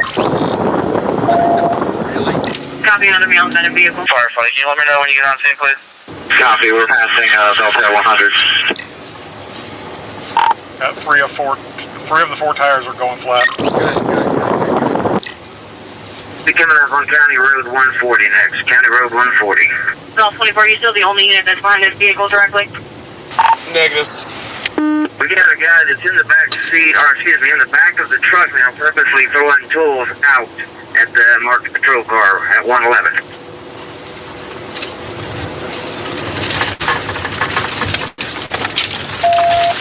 Guys, be careful. I'll get so close now. Watch out, a welder's next. You see the welder coming 111? I got it. Who is the lead car? 111's lead, 624 is second. I'll be calling. Holy sh**. Tap with me. Yeah, you can see the guy in the back actually throwing stuff. Alright, got a sledgehammer. Watch it. Watch it. Yeah, I see it. Alright, one person derated. Communications, please. That's behind it. Flagler is Volusia notified. That's 10-4. White male in the back throwing out tools. White male's going to have a black shirt, blue jeans. Watch it. Guys. There we go. Black hat. White male, black hat, black shirt, blue jeans. God, jeez.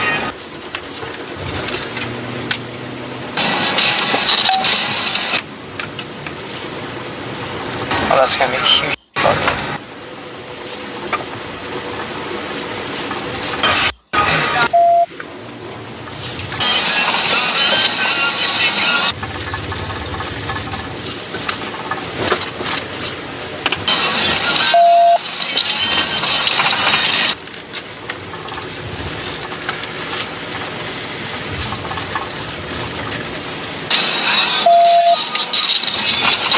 Okay.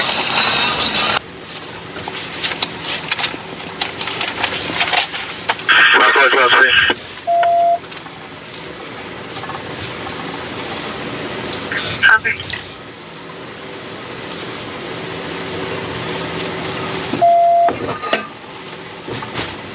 Talk about EVOC training.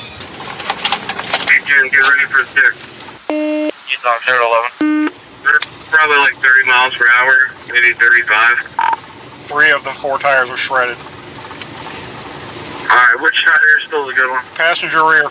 And the guy who was in the bed of the truck is now inside the cab. Alright, 312, you copy. Passenger rear is the only good tire left. They're about 6,000 block now.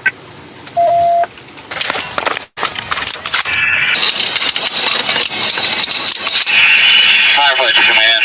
We're in the area. We see a few of your deputies. Do we need to continue south? steering wheel, you can't move. Yeah, we need guys on the white pickup, and if the driver bails, then you just try to follow the driver, please. What is the exact location on it now? There's State Road 11 southbound towards Cody's Corner. About halfway down State Road 11. Do you have canine available at all? Nope, no canines tonight. Anybody that's coming up on 11, be careful with the tools. I just got a tire blowing out. Come on, who the is this? Hey, come up here. Who is that? Hey, get up here. Echo 64-110. We might have fire police come out and start blocking the road with all the tools in the road. All right, let's worry about what we have going on. 224, you able to deploy 6 as well? Let's get this one. I'll get one lane and you get the other. So if he goes to swerve, he can't miss him. The male that was in the back trying to get something out of the back again. Hey, step on that. That car's coming on the string.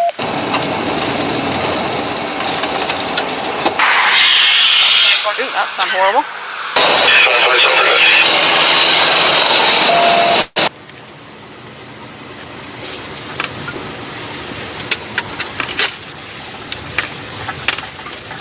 313, I need you to block Cody's Corner, please. Stop. Go ahead. Down, go on! Get out of the car! Hey, down behind cover! Get down! Let the down! Move! On your back! Move, you get shot! I got whistly. Move and you get shot! God, dang it, no? Clear. Okay. That was f***ing dumb. What? Real f***ing dumb. God damn. Why y'all breaking my wrist for? Call 2 secure. Dude, can you please give me some? 21 flag. Chill out. You give me some shit? No. Oh, God damn. Oh. Get up. Sir? No. Oh, God damn, man. Put your head on the car. Sit right here. Do not move. She was driving the car when it stopped. You have anything on you? But he was in the back, so... He was driving too. Lizzie, lean forward, keep your face there, don't move. I promise it's gonna be a real bad day if you move. You have anything on you? No. Nothing you're gonna hurt me with besides the you threw at us? No, nothing on me, sir. It's my phone. Don't move. You know how it goes from here. Roll over. Other way. God damn.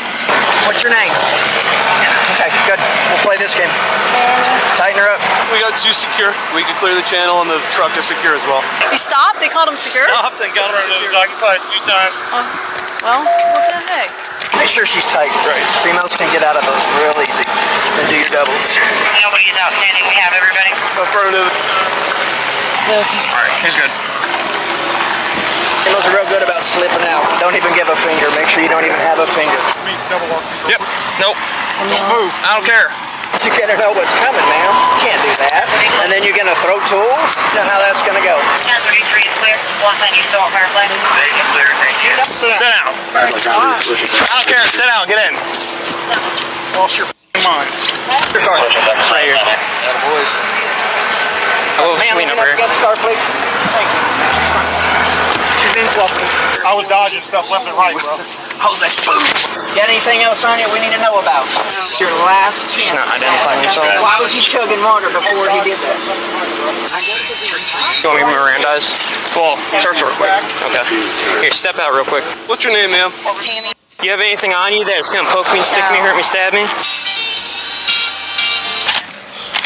You realize how dumb that was, right? Yeah. Here, anything in your bum? No, take it out if you like. Send it quick.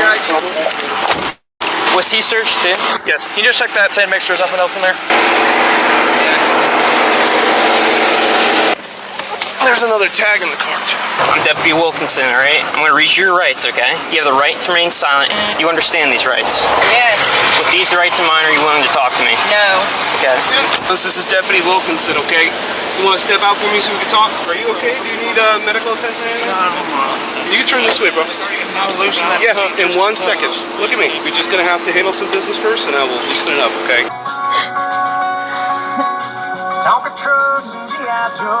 The female suspect begins to rock back and forth, a stress response that will continue for multiple hours as she sits in the patrol car. All right, man. What's your name? Shane. You have the right to remain silent. Do you understand these rights? With these rights in mind, are you willing to talk to me? So what happened today, bud? Where were y'all coming from? Let me ask you that. A motel room. A motel room? Where at? Down there on the beach. Flagler, Volusia, or what? We wasn't far from where you all got on. So did you see all these police cars that are fully marked, and then we tried to stop you and you took off? Why'd you take off? I didn't know what to do, man. What do you mean? They gonna send me back. All right, do you have a valid driver's license? No, child support. Child support? That's all right. That's bullshit compared to what's going on. You know what I'm saying? Yeah, no. Did you know the truck was stolen? The truck? Yeah. All right. Did you steal the truck? No. Where did you get the truck from? A friend in Jackson. All right. You can get trucks like that for $1,000. Well, if you know, you can make payments. Did they tell you it was stolen? Well, I knew it was stolen. Okay. I got scared. You're still driving like a man out of hell. I noticed that you got in the bed of the truck because I was right behind you. Because I wanted that shit out of that truck. Is it stolen too? I'm pretty damn sure that shit's stolen. And what was the purpose of you just ditching all that stuff? I mean, were you? Because I don't want all that shit on me, man. I feel you. But bro, we got all these. We got all this. We got all these police cars, right? And you're throwing shit at us, and we're trying. No. You know what I'm saying? Yes, but I wasn't. She must have been driving at some point if you were in the back. I said, I told her, I said, baby, you got to drive. I got to get rid of this shit because this. And then obviously. Somebody else's shit. And then obviously when we stopped, she was in the driver's seat, and you guys tried to take off running. No, we was not gonna take off. Yes, you was, brother. Brother, you both y'all jumped out of the car. Y'all were going right for the woods. Yeah, but I told her, we ain't gonna run. We ain't getting shot for nothing. Nah, we ain't gonna shoot. It should be over one day. Is there anything else in the truck that we need to be aware of? Any drugs, weapons, bombs, missing people? Nothing hid in that truck. Nowhere. Everything is in there out in the open. Nothing stashed. You got anything hidden on your person? No. Do you have any warrants right now? Just me and her. I mean, I just told her I love her. I love you. You don't know who you bought the car from? I can't do that to somebody. Oh, so you know who you bought it from? Over here. Just look over here. Look at me. I know, loosen up a little bit. I apologize. God damn. Dude, look here. I know y'all shoot, man. I ain't going nowhere, man. I promise. No one's gonna shoot you. I know, but I mean, I ain't going nowhere, bro. That damn wrist right there is jacked up there. How bad is my head? Sit down. No, we didn't run them yet. Let's run them. Okay. Because they probably have like 48 warrants. Okay. Officers run a background check while searching the vehicle. Tammy has no known criminal history, but is a habitual traffic violator for driving on a suspended license. Shane, however, was previously arrested for 8 counts of theft from the elderly and grand theft auto, making this the second time he is caught with a stolen vehicle. He served a year in prison and was still on probation when this incident occurred. Unfortunately for the pair, the vehicle search uncovers items that lead to more charges. Hey, bro. Yes, sir. There's a phone in here. What color? Like it's black, the black case on it. My phone don't have a case. Do you know what that is? I don't know what it is. That's why I was asking if you knew what it was. That's not a phone. Oh, it's a scale. That's why. Footage reveals multiple officers in training are on scene and are guided through protocol by higher-ups. We're not done. We found a zero and we got paraphernalia. You got a zero in there? Yeah, we have it right there. He can hear everything you just said. You want to talk, let me go away from this or whatever. Whose bag is that? Stop, bro. Come on, man. Look at me. Stop. Alright? I'm not here to belittle you. I'm not here to disrespect you. But please don't disrespect me by giving me a line of okay? I'm not gonna give you a line of brother. Whose bag is that? That's your bag, ain't it? And everything in it's yours, right? New text message from Lakey. You want pictures of the bag right now? Or you get?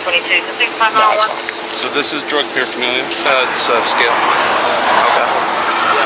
You can see some residue, but I mean it's got a bunch of on it, bro. Okay. Females are mine, males in closet. Be careful, dude. Yeah.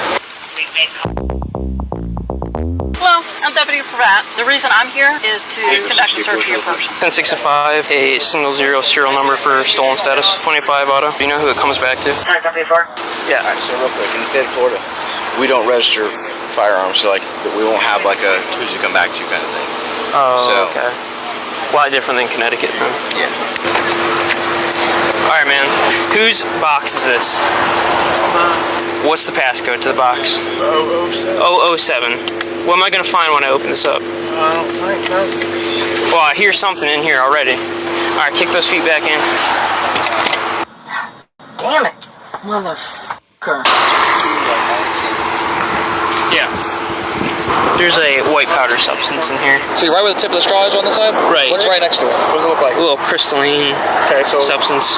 Crystalline substance? And then, in the straw, it looks like there's a white powder in the straw as well. Okay. So with the crystalline substance, what could you articulate that it's possibly the residue is? I'm thinking it looks to me to be cocaine. Or... Is that crystalline? I'm thinking methamphetamine. With the crystalline? Yes. Okay, what's in there, man? Because I just looked in there. This is lime? There's a little container in there with a white powdered substance and a straw with a crystalline substance on it. What is it? Just be honest. I mean, honestly. What? It's methamphetamine. It appears some bystanders drove by the discarded tools and equipment and took it upon themselves to load it into their vehicles. Hey, boss man, I need you to leave that there for me. I need you to leave that there for me. Yeah, thank you. Yeah, anything that you had out here. You know who's supposed to be picking this stuff up? I got civilians out here picking up stuff in front of the truck. Guy just sitting on the side of the road picking up stuff and putting it in his car. Yeah, they're driving right by me right now, and there's a big blue toolbox and other. I just tried to, and he kept getting. In all, officers found a loaded gun, knives, drug paraphernalia testing positive for meth and cocaine, a second license plate, and a stash of stolen gear, though Shane blames the actual theft on the man who sold him the truck. So the stuff was already in the back when you bought it? Yeah. $1,000 and everything. Yeah, but under agreement on split stuff in the back. Okay, so you were going to meet up with this guy at another date to give him money for the... Yeah. But you don't know this guy. Well, he's around everywhere. You should try to do this game. Money. That's what he's called. Shane also detailed his relationship with Tammy. How long you guys been dating? Not long? What's not long? You think it's handsome? We're out with a bang. So you're not familiar with Flagler? When did you get this guy?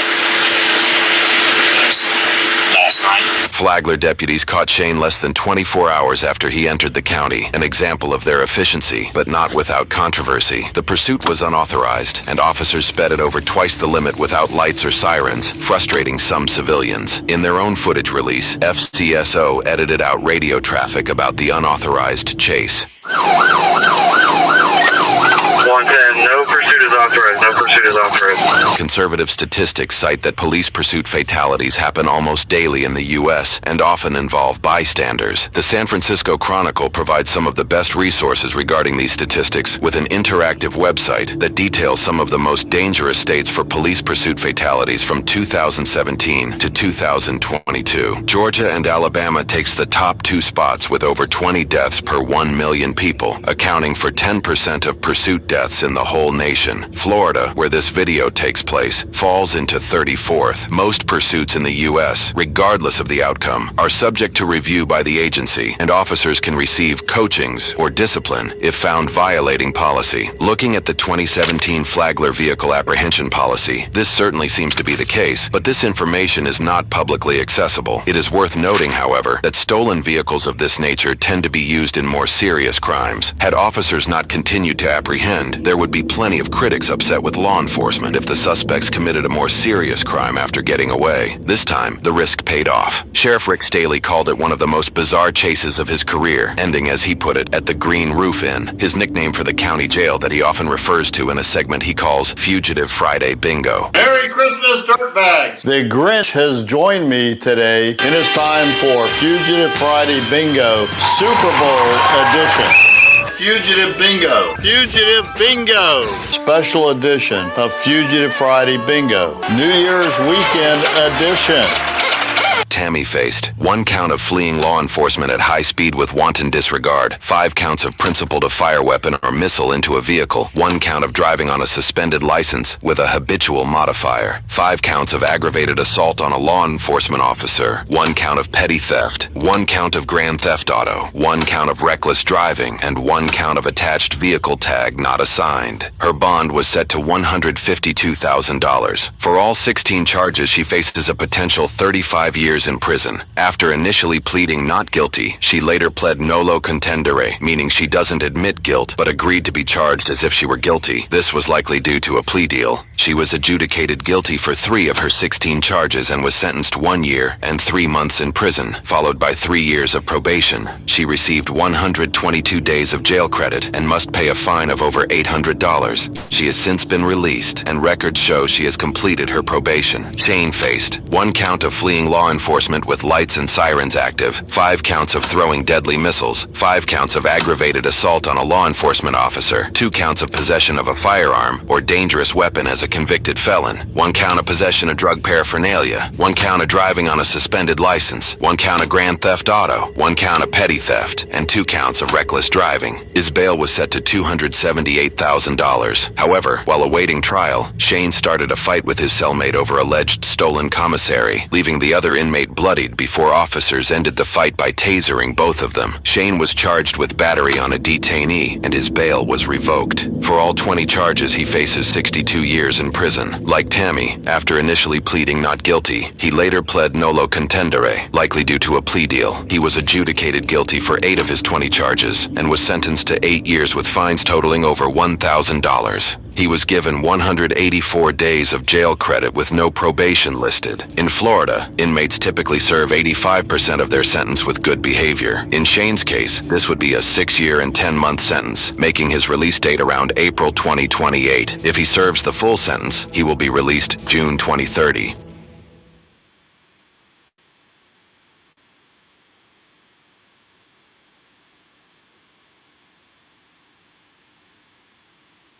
Due to the graphic nature of this program, viewer discretion is advised. What you want, what you want, what you gonna do? When Chevy John Brown come for you. Bad boys, what you gonna do? What you gonna do when they come for you? Bad boys, what you gonna do? What you gonna do when they come for you? Cops is filmed on location with the men and women of law enforcement. All suspects are innocent until proven guilty in a court of law. I'll let you know which way you go. We got it. Undercover officer just witnessed a drug deal in the alley on Townsend Street, which is known as a high narcotic area for the sales of drugs. So now we're hoping to catch up to the vehicle over here, stop him, and hopefully he's got it. We got our night to the drug dealer, and hopefully we can go back for him too. That's what we're going to get up. No front plate on the car. White guy with the glasses, about 35 years old. Copy. I'm up to Sullivan almost. I'm behind him. Well, here he is. It's going to be interesting to see what he does with his hands. He's pulling over on Mohawk. See, generally these guys will either eat their drugs or hide them.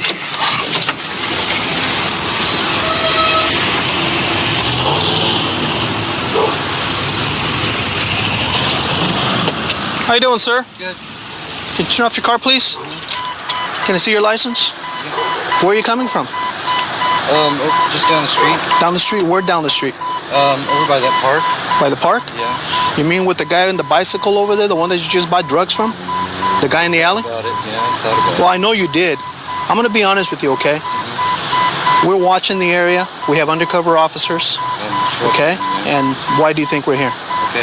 All right. Did you buy some drugs? I was gonna, but he didn't have anything going, so. You sure about that? Yeah. Can you step on out, please? Sure. No drugs in the car? No, sir. You don't mind if I search it? No. Do me a favor. Open up your mouth. Nothing in there? All right. Turn around. I'm just gonna search you for. Make sure you got no drugs or bombs or anything like that. All right. Stepping over to this side. Now, you sure you didn't give this guy any money? No, I didn't this time. Spread your legs? What happened? How come he didn't want to sell you drugs? Well, he was acting spooked. He thought I was a cop. Oh, really? Yeah. Let Roger know. Where do you live? In Orange. In Orange? So what are you doing all the way over here? You come buy drugs here often? No. Do me a favor, have a seat over here. Have a seat. I'm gonna check your car for drugs, all right? Do me a favor, extend your feet, cross your ankles like this. Just stay right there and talk to my partner, okay? Well, let's see what's in the car. It's funny that he admits going over there and that he did talk to somebody, but he claims that the guy wouldn't sell him drugs. That's a little unusual, especially with what the undercover officer saw. So what happens when we have to arrest you? What do you think is gonna happen with your dog? Go to the pound. Go to the pound, huh? You pretty close to your dog? Yes. You think that's fair to him? No. Or her? This drug habit. Nothing in this garage. He says that the guy got hinked up and wouldn't sell to him because he thought it was a cop. You on probation now? We're gonna give you a warning for loitering for the purpose of purchasing narcotics. You understand me? Yes, sir. Take this warning. We're gonna go get the dealer now. So hopefully someday you come back and we'll arrest you for possession again and violate your probation. So if you want to come back here and use drugs in our city or buy drugs in our city, you get ready to be arrested. All right. Yes, sir. We're always watching. Is that fair enough? Okay. That is so too fair. All right. All right. See you later. Very much. Well, let's go get the dealer then. Based on what this guy's telling us, that guy's definitely dealing drugs, so let's go get him. Our main guy is going to be on a bike. The guy I gave you earlier with a hat backwards, dark hair, short sleeve button-up shirt. Now he's riding the bike to the rear of 806. He's in the alley. The undercover officer's still watching. Let me know when you're set up. Copy. I'm coming up to Monte Vista in a minute. I'll let you know so we can both go southbound. Okay, we're coming up to the area. And just as we speak, he's doing another deal. Okay, The guy on the bike is in the corridor of 806. Going your way, going your way. He's right here.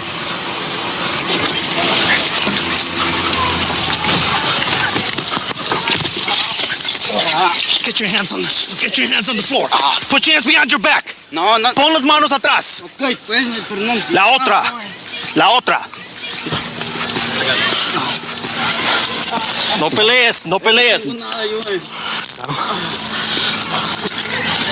Check over there, make sure he didn't drop anything. Yo no traigo nada. ¿No hablas inglés? No, yo no traigo nada. Abre la boca. Neta. We got this guy, Raj. Okay, 10-4. The other two, the female and the other male, went into the corridor of 802. Yeah, Roger, they got him. Rudy's got him. ¿Por qué corres cuando ves la policía? No, no vine corriendo yo. What's this? Esa la hay tirada para allá. No es ni eso. Si no, yo no traigo nada. What's that? La consumo yo y no traigo nada. Okay. En verdad. Got a little bit of rock cocaine on him. Here's another piece. Yo la uso. Okay. Es de mi uso. Mejor no digas nada. Ya no traigo nada. No traigo nada yo. ¿No traes nada? Nah. Yeah, he's got quite a bit of money. Ese es de mi jale. Es de mi jale. Okay. Yo no creo que ando haciendo nada. No? No. Okay. Ese es de mi jale. I got the dope, Rudy. There's another piece right there of crack. This guy had plenty to go around. We've already arrested you for sales. I want Tang. See, he's dropping his dope, and he's got at least $300-400 in his pocket. All 20s, all 10s, all 5s. Typical of a drug dealer.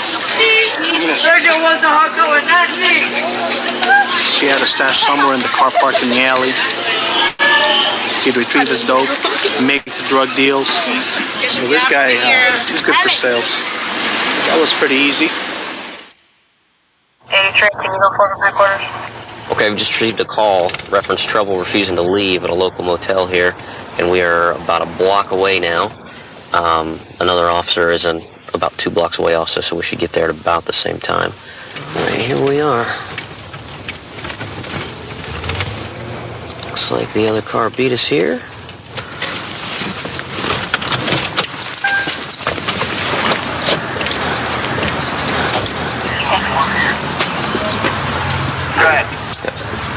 Do you need a supervisor? Hey, step in a minute. Sure. You called the police? No, I didn't call the police. Who called? He asked me. Somebody called. Somebody called. Okay, but you didn't. There's how many people are up in the apartment that you know of? I know John lives there. My son. That's your son. Okay. Okay. And Paul. Okay. And myself. Okay. The others don't need to be up there. And there's other people up there? They bring them. Paul does. Okay. They bring them up there and they sit up there and they smoke crack. We'll go up there and we'll check and see if they're in there. If they're in there, we'll get rid of them. Do we have your permission to check your apartment to make sure there isn't any dope in there? Yes, you do. Okay. And it's apartment 20. What's the ladies' names? What are the ladies? Jennifer. Jennifer. Okay. Yes. All right. The top front.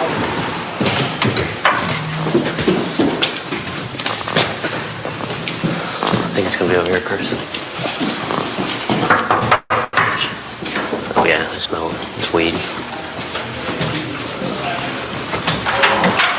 Hey! What's up, fellas? How we doing, guys? Let's go. All right. Let's get in. Step back. Where are these girls at that are supposedly up here right now? I have no idea. You have no idea? Who else is here, guys? Anybody? Hi. Get two in the bathroom, Chris. Come on outside, guys. We report a 4 female blacks walking northbound on Main, one carrying a cane, one carrying a bat. Come on out there. Over there and sit on the bed for me, yeah? Yeah, absolutely. All right. Whose apartment? I'm legally living here. I've been living here with my dad since October. I don't even know them. I've never seen them before in my life. You never seen them before in your life? No, well, sir, how are I they in have. this apartment? If you don't know them, they why are come they up here? knocking, asked if they could have a cold beer, and I was willing to give them cold beer. I've been living here since October with my dad. Has anybody got anything illegal on by chance? Nope. So why are we hiding in the bathroom? What? Oh, I know. We would have. You always go to the bathroom in pairs? Oh, where's my baby? You know, just clean it up a little bit. You know.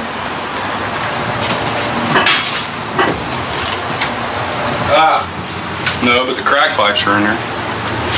Jennifer, come here. Turn. Arrest possession of controlled substance first degree, that being crack cocaine.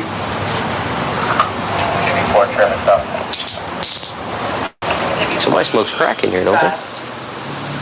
Got crack pipes all over this joint. You got an opportunity here to come clean and tell me what the heck your side of the story. Otherwise, you're going to jail. You're going. We come up here to drink a couple beers with him.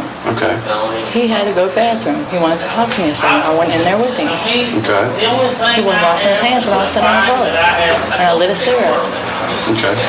So I mean, that's your story and you're sticking to it. You're not going to, because you understand you're going to jail for possession of cocaine. That's fine, but I'll get out of it because it's not mine. I don't live here. There's 2 crack pipes in the toilet. They were using the stick there for apparently as a push rod. There's also some crumbs in there that they were using. I believe probably just came out when they dropped it in the toilet there. So we're going to retrieve that, figure out how we're going to do it, and then we're going to retrieve that. This guy here, the hat on, had this tucked up in his shirt as he was sitting there to go along with the 2 you found on the female. Okay. Well, when I talked to her, she said she was in the bathroom just sitting on the toilet talking to him. He had just got done using the bathroom, was washing his hands. So she doesn't know anything about the crack pipes or the rocks that are in the toilet. So okay. I'm going to figure out how the heck I'm going to recover these. We'll recover them. We'll get the 2 of them out of here. Okay. Get them both charged. Okay. James gave consent to search the apartment, correct? That's correct. Okay. That's right. I'll take him if you'll take her. We're going to talk to you outside, man. Come on. Greatest looking person in the world. That's all I can say. That it does. I mean, y'all were young once, y'all. Bring a baseball bat. If I get stoned and drink all night long, it's a family tradition. Okay, before I put you in the car, I didn't miss anything, right? Okay. Go ahead and have a seat. Fine with me. Watch your head. Yeah, put the seatbelt on you, man. 7786 in North, Paul. Scott, 19. Go back to the Kenton County Hilton. Since she's on the toilet, she has constructive possession of it. Okay. So I'm going to go ahead and charge her with the PCS first. Okay. Well, let's talk to him since he's already admitted to all this stuff. Let's talk to him and see what he's got to say. Talk away. Come on out. As long as I get to pee when I get to You'll get to pee when you get to jail. Oh, thank you. Okay. This is your parents' apartment, right? Your father's?